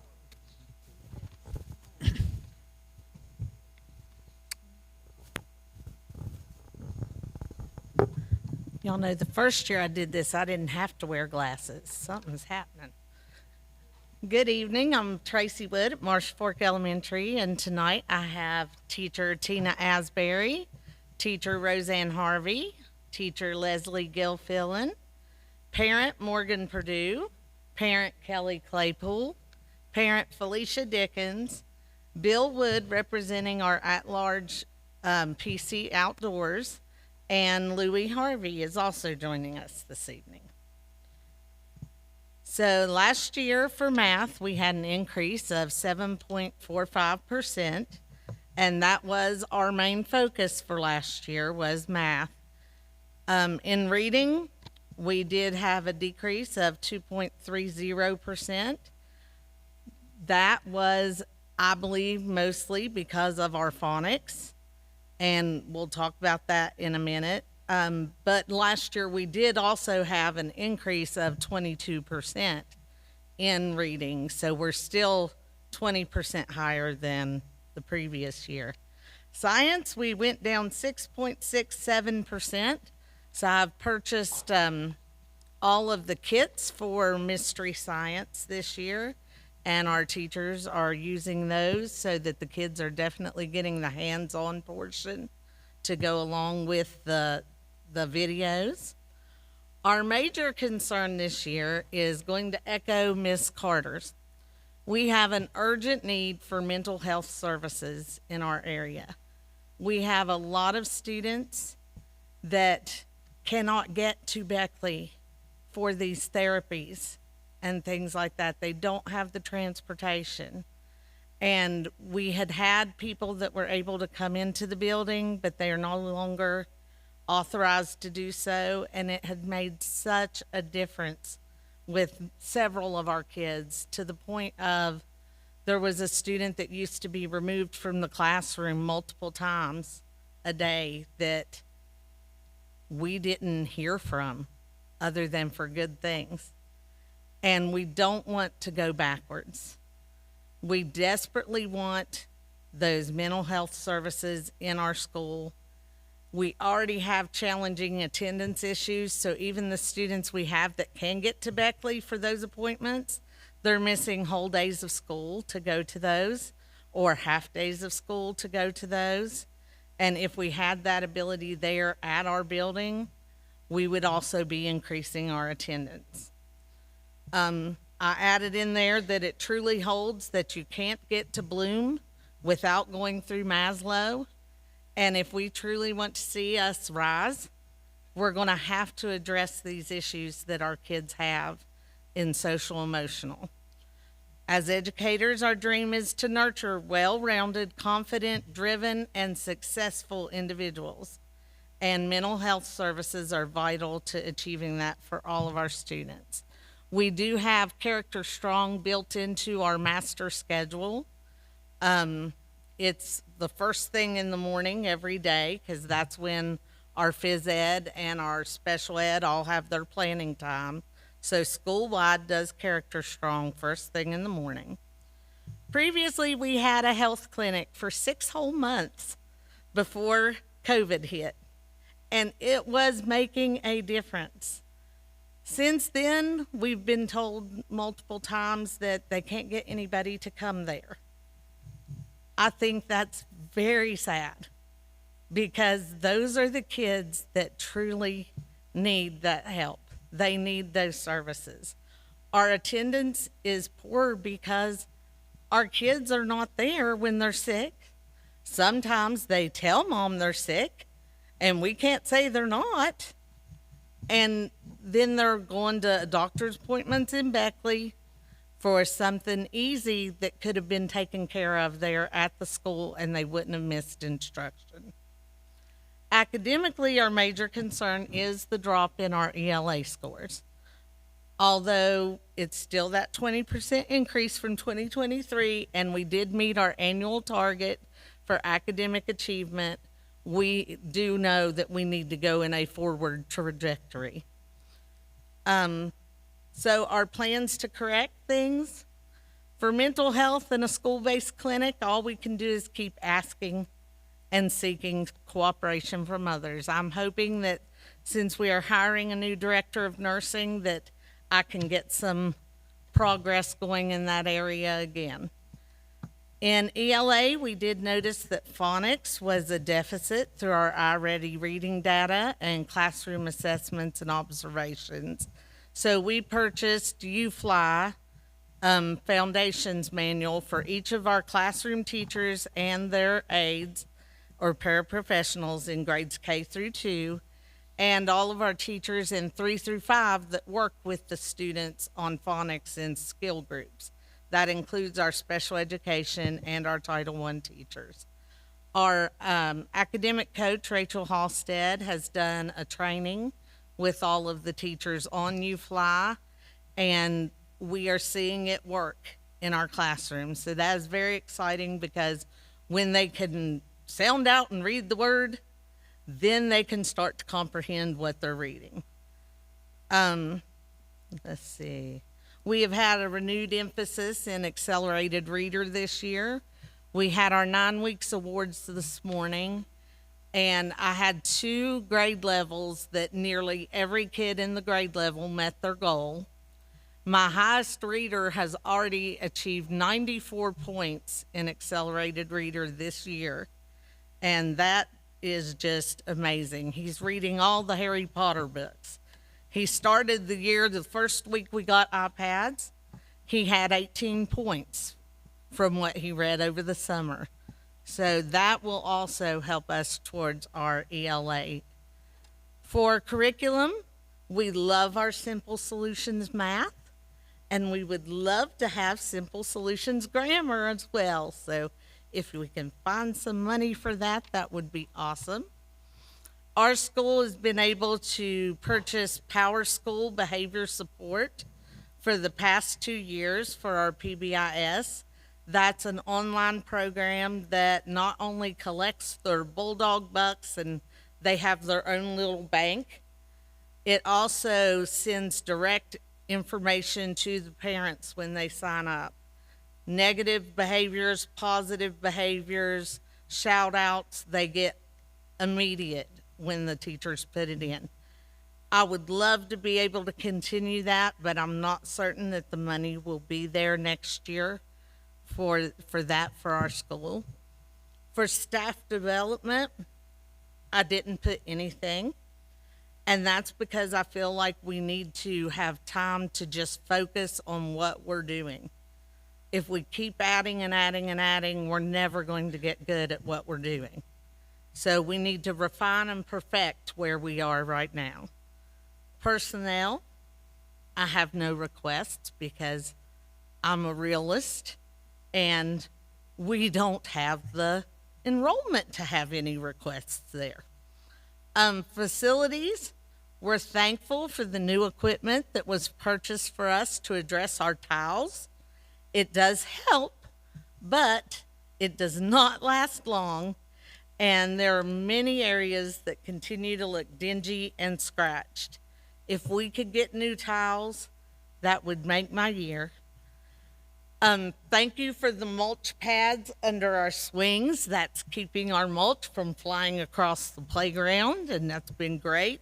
We're still waiting on additional barriers to add additional mulch, or we're going to look at doing one of the grants to see if we could get turf maybe for that area like Stratton has right now. We'll see. Also, we've been touch-up painting for several years, well, the entire time I've been there. So since 2018, we've touch paint. Our halls and our cafeteria desperately need painted. Although I get the same color from Sherwin-Williams, it's not the same color when it goes on the wall. So you can see where we've touched up. Our biggest accomplishment for the year, let's see, oh goodness. I got that. Last year we met our targets for academic achievement in both math and in ELA. We also moved from red, which does not meet, to yellow, partially meets in math, and the low SES subgroup in math and ELA. We went from red, we bypassed yellow, and we made it to blue, which meets standards in math academic progress, and we maintained blue in ELA. Last year, math was our greatest concern, and as a result, we did have a 7.45% increase, and we did meet that standard. We also won our bronze medal last year for PBIS. Things that we're happy or proud of, we have a student-led kennel club every Monday morning at 8:45. Y'all are welcome to come. It's a lot of fun. We sing, I dance a little bit, so that's something to look forward to. And we do our celebrations from our classes that win their golden bone for 5 days of perfect attendance to our kids that get a coin for our new book vending machine for getting 10 points in accelerated reader. We have fancy lunches where we do tablecloths and silverware, and we actually serve our kids, and they really enjoy that. So that's one thing we're proud of. And currently they are working towards taping me to the gym wall. So if they read 1,500 books by the end of the 9 weeks, they get to duct tape me to the gym wall. And they have currently read 350 books since the 9 weeks started last week. So I'm feeling like I'm going to be hanging from a wall before long. So I've done it one other time. Thank you for the return of DARE. That just makes my heart so happy. Thank you for our Promethean boards to finish out our classrooms. And I want to thank maintenance and purchasing because they have worked hard to try to find a remedy for our tiles. And we're getting ready to have new lighting in our gym.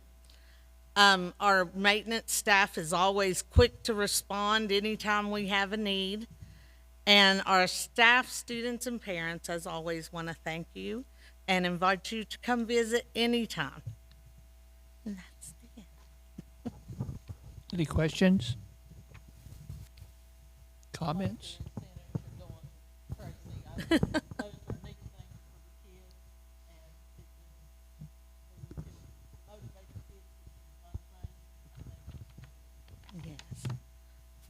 had pretty good attendance today because we did a Veterans Day program. So each classroom had a presentation and we invited everybody. So we are trying our best for attendance. I guess my question was, and I'm ignorant to this fact, is you said that before COVID you were able to provide the services, the mental health services in the building, but now you can't. They're not allowed to offer those services in the building. Who isn't allowed to? Okay, And who said that's that? two different things. Yeah, I was gonna say. The clinic was through Access Health. Through Access Health. And when COVID hit, you know, they shut quit. it down. Okay. And they never came back. Okay, well, maybe we get in there. I mean, one time before we looked at New River down there too, so we Yes. we need to look at. I mean, ask somebody because. I mean, we worked really hard to try to get a complete clinic in that school when it was built. Really hard. I mean, I worked at the know. governor's office, and right up to the end, they told us yes, and then they lied to us. But anyway, which I'm not immune to that. But the one that I said's not authorized anymore, Bright Life Counseling used to come to the building, and Okay. they don't have a memorandum of understanding with the county. so that's something they we would can have to no work on a longer county do basis to that. get a memorandum with them. Were they successful? Did they help your school? Oh, yeah. Yes. It was amazing. Okay. So it's just something we need to look at, maybe researching about a memorandum of understanding. Okay. Oh, yes. They were very disappointed when I said, I'm sorry, you can't come anymore. Okay. Right. And no, there's, I think We don't pay them. We have had multiple private corporations or agencies reach out to us to come into the schools across the county, different schools, to provide different types of therapies. And at the present time, we've not approved any of them this year. But there are multiple. And the question really becomes, some of them want to come in and just meet with certain students. Some of them want to be there to meet with any students. It's a variety of models, if you will. And I suppose the best thing I can say right here is about still preserving instructional time as well. Again, we have several different agencies reaching out, and it's difficult once you allow one into a building, you really can't deny others. Right. So trying to preserve instructional time, but also trying to meet needs of students it's a little bit of a challenge right now with the volume of the agencies or companies, or, whatever they may be called, who want access to be in our buildings just to work with any kids. Right. So Sure. we have probably, 6, 7 that have reached out But I guess the question is, to work with Raleigh County schools in our Raleigh County schools. schools countywide, but how many people want to go to Marshfork? That's the trouble. Well, it's the way it's come to me. These different ones just want to be able to work with any of our schools. Yeah, all of them. Yeah, I understand that, but Yeah. Well, I yeah. would think that as a board, and we've heard tonight from several schools about the emotional, social needs of students, and that's a big concern, that maybe we should look and draw up the parameters of what we will allow to happen within our schools, and then reach out to, and I know instructional time's important, but as Tracy said, you're not going to teach them to read if they have all these needs out there. And if they're getting put out of class, they're not learning. So I think that it behooves us to draw up the parameters of what we expect and demand that these companies do, or organizations, when they come in and say, okay, here are our guidelines, and this is what you're going to work under. But to ignore it totally. Oh, I wouldn't say we've ignored it totally. Not yet. It But kind of sounds like we're not doing too much. It's so I think that maybe we need to do a little more on that end as far as getting what we want together. What, and then another last question I'll have here for you is, I guess I'm ignorant to this fact too, is what's the problem with the tiles? They're the tiles that you're not supposed to wax. Right. And they have grooves in them. Dr. Starcher came the other day and she said, "What is wrong with this?" And I'm like, "That's what it looks like." So it never, Like, it never that's- looks good, does it? It always They kinda, just, I mean, the machine that we got, it will clean it. It still doesn't look good, but it looks better. But you can't do that every night to every room. right. Is that a vinyl tile of some kind? Yep. It is. Yeah. Yeah, okay, I understand. The one thing I'd like to also say, Ms. Wood earlier said now that we have a school health director, maybe we can get some movement. I don't know if you're talking about your health clinic or. Yes. So that's what I assumed you're talking about. And that really has nothing to do with the school health director. Oh, well, Angie Foster was the one that did the communication for me previously. That's why I assumed that. No, what I mean is the fact that Angie Foster is in kind of a state of limbo with this, with the new director coming on.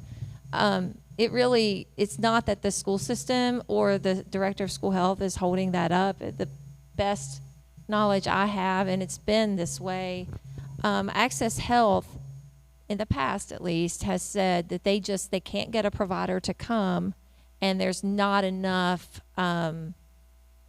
volume. And we even worked with them to try to get them to split between Clear Fork. Ms. Carter's shaking her head. We tried to get them to split between Clear Fork and Marsh Fork. And originally, I thought we had some movement there, and then that fell by the wayside. Now, when you get into the school health-based centers, I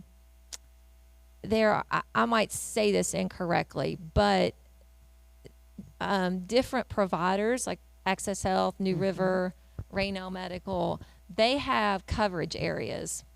And our coverage, Access Health controls our coverage area.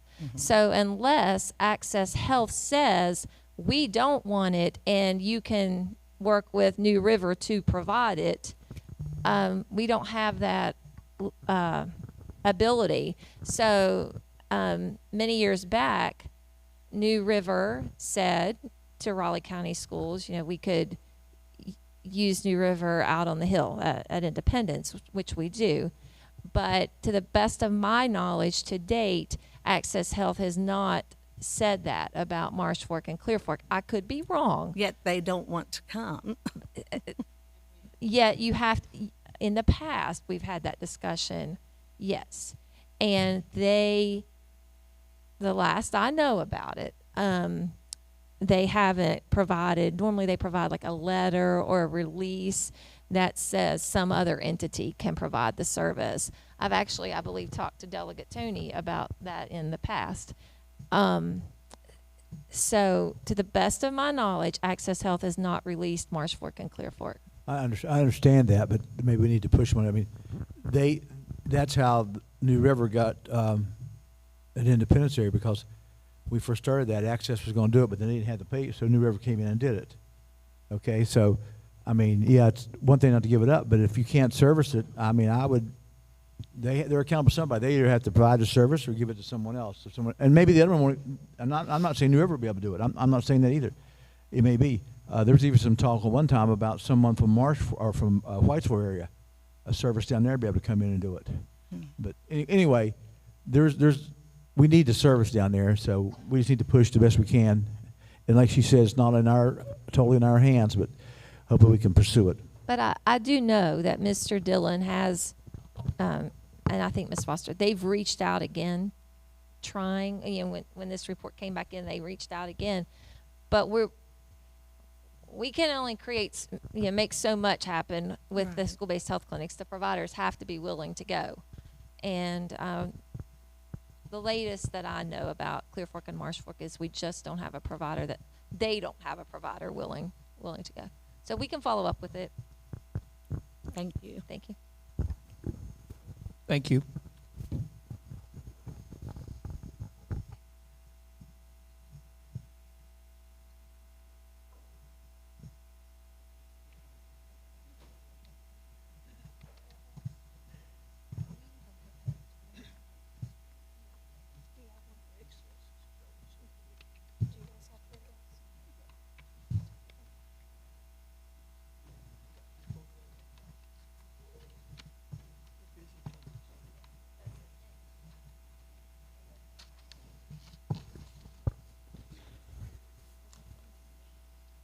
Oh, we welcome you to. How you doing? You had a nice turnout too. You made it like really good.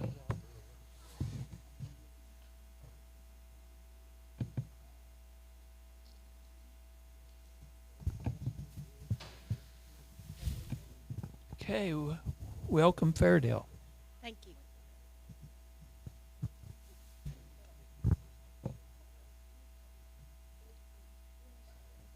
Go ahead. All right, I will introduce you to Fairdale's LSIC team. Teachers are Tara Vass, Elizabeth Jenkins, Jessica Dunbar. Service personnel, Kim Jarrell, Bill Drennan. Parents, Marquita Ellison, Samantha French, Debbie Akerd. At-large members, our business partner, Hannah Mason, Alicia Hatcher, and Amy Cozart. So to review the performance measures on the WVGSA and the percentage of proficient students at Fairdale, for math, we were 43% proficient. In comparison to 2024, we were at 38%. Reading, 58% proficient students, whereas in 2024, we were 52%. And science, we were 29% proficient, whereas in 2024, we were 32%. At Fairdale, major concerns for this school year, we would like to see our science scores show an increase and our math and ELA scores to show even more increase. We have concerns for staffing in that we have multiple changes to professional staff this school year. 3 professional staff have taken positions elsewhere. While we are happy to see them move forward in their careers, we hope that the staffing changes do not impact our student scores. We currently have 3 long-term substitute teachers serving in the building, even after posting positions multiple times. We would like to have staffing to provide more tiered instruction, such as through a teacher serving as an interventionist. To address that at this time, we have 2 periods of the day where I have a specials teacher that is free and they do interventions at that time. So that's one way we address it here. However, it would be nice to have more intervention times. We have implemented PBIS strategies in hopes of seeing a decrease in behavior infractions. We see for the first month of school that Fairdale had the 4th highest attendance rate for all elementary schools in Raleigh County, and we would like to see that trend improve. Regarding facility issues, we have concerns for leaks in the cafeteria and gymnasium that are ongoing issues. They are addressed by maintenance but seem to occur, over again. Additionally, we have issues with the sound system in our gymnasium, and that has proven during this ball season to be pretty problematic, and the technology department has already been working to address this. So our last home game, it went out completely, so they are working with me to get that corrected. So our plan to correct or address major concerns at our school: professional development opportunities are being provided for staff, including teacher mentor and new teacher academy and other opportunities from the county. Data will be tracked regarding usage of Mystery Science and the Character Strong program, our new curriculum for social, economic, and social and emotional health. Our school has a set weekly time to teach the Character Strong curriculum in addition to any other time they can add that in. So every Friday morning at 8:30, you'll see Fairdale students in a Character Strong lesson. So monthly attendance incentives are provided. Incentives are provided for performance on the GSA, as well as non-week academic incentives are given.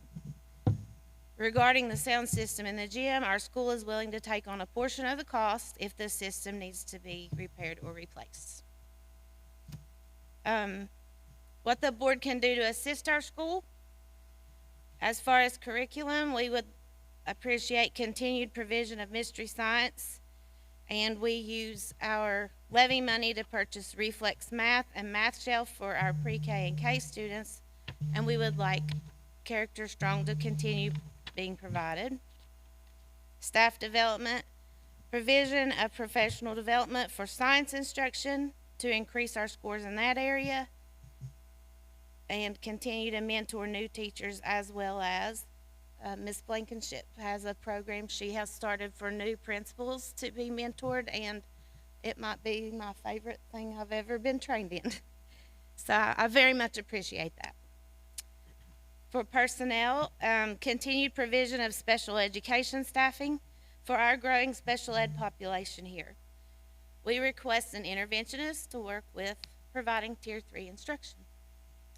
And facilities, our school does not have blinds or shades in the classrooms, and it doesn't appear that there has ever been here. We would like to have universal classroom shades, just for a safety measure, and I think it would look good on the outside. And we would like the leaks addressed in the gym and cafeteria, and help in purchasing a new sound system if that is what is determined that needs to happen.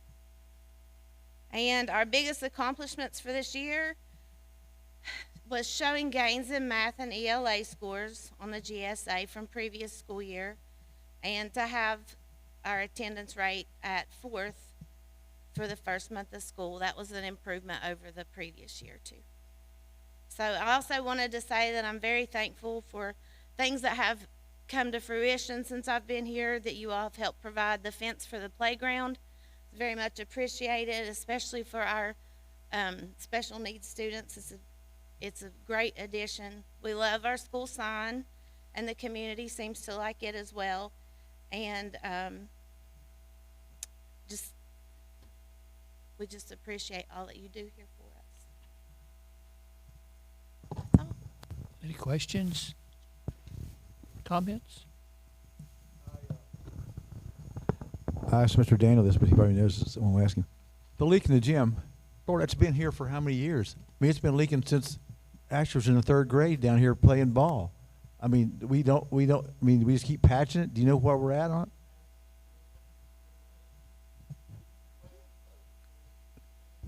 Yeah, but it's just, there's saying the thing, it's just, at one time they said it was coming through the air, the HVAC things, you know, and stuff, but now it's just leaking to every different places. Yeah, because that's all, I mean, that's aggravating to come in here and you got to pull the water right here in the middle of the gym floor and to do it. But I knew that has been a problem for a long time and stuff on that, to do it. When it comes to, you talk about shades for your windows, would you ever have screens or shades? I mean, we had this request for a lot of schools and stuff, and I know some of them have put the screens. You have the screens on out front, right? And I like the screens personally, but I know that you've been buying those instead of us buying them. But as we look forward, an investment for us, if we decided to buy shades, would it be better just to buy screens? I don't know. That's what I'm asking the school. If you wouldn't mind, I would like to ask my staff that, because I really don't have a preference. I just want a way to cover the window if necessary. You need something to cover that, and it's also security. It's a big security thing. It's a thing to do. The thing you didn't mention, and maybe it was a thing, but your preschool playground really looks nice. Thank you. That's an excellent thing that they did. It was a big improvement over what we had there before. And the other playground, I came this summer, and they were taking all the mulch out. And I was impressed with doing that, because this playground gets used not just during school, but during the summer. A lot of people bring kids up to play here. It's kind of use your playground. And most evenings after school. Yeah, and after school. So everything's good there. Just keep up the scores. Keep them going in the right direction. That's important. And I want to personally thank you for the hostess tonight, for the refreshments. Well, your pepperoni rolls are tough to beat. They're good. They're really good. Thank you. Yeah, Larry. I think Larry's got him in his pocket. You better might want to check his pockets there. I think he put a couple of his pockets there. Yeah, they're really good. They're really good. I appreciate it. And I do thank you for hosting us. Appreciate it. Miss Gerald, correct? Very good. Miss Workman Doss is now Miss Gerald, if you didn't know that. But congratulations to her and her husband. But I just want to say thank you for hosting us. Again, I appreciate that. Did the students make these? Yes, so my kindergarten students made your name tags with dabbers. So the second graders made the centerpieces. And then I had 8 greeters that are 4th and 5th graders, and some of them have already left for the evening, but these 4 have been troopers. Well, thank you to these 4. And I just really wanted to commend all the students. I really appreciate their level of involvement in getting ready for tonight's event. So thank you, and thank you to those teachers and students. I didn't see your students come in. You guys come up here and stand up here real quick. Come on. Come up here to the thing. Come on, all 4 of you. You're okay. I don't bite. I won't bite you. I'll let 4 of you. You can get as a team and give me some answers, okay? Okay. You got 4 of you there. What's the greatest thing about being a Falcon? What do you like best about coming to Fairdale, huh? Yeah. Oh boy. What's the greatest thing? You can. Speaking to Mike, I can't hear you. Or somebody has. Come down here. It's all right. Just come to learn. He likes to come and learn. Okay. Good. How about you ladies? What do y'all think? What do you like about school? What do you like?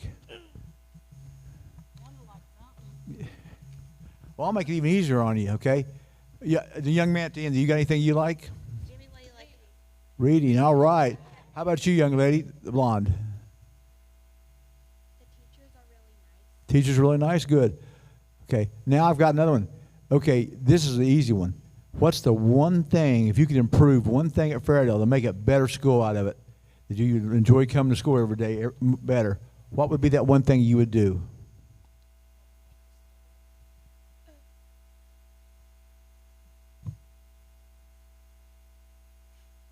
There's no wrong answer.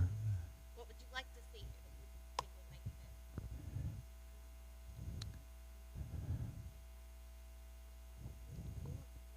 better? What did he say?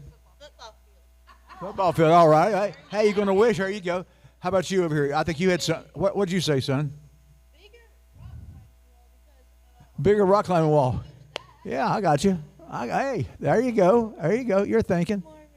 All right, ladies, these guys have been kind of blowing you out of the water. Let's come up with something here. Ella asked for more recess. Okay, that's great. Kendall, what would you like? She likes the school just the way it is. Way it is. All right. I have to they are very, very respectful students, and one of our initiatives here is to teach respect, and all 4 of them show it daily. And I'm going to call out 2 of them. This young lady, every day when she gets off the school bus, every single day says, "Have a blessed day." Every single day, and it's beautiful, and she makes my day. And then, and Jimmy, I'm gonna brag on him a little bit too. Had the highest reading scores in my whole school. So That's great. very That's great. proud of them. Had And highest reading Ella scores and in school. Easton make my day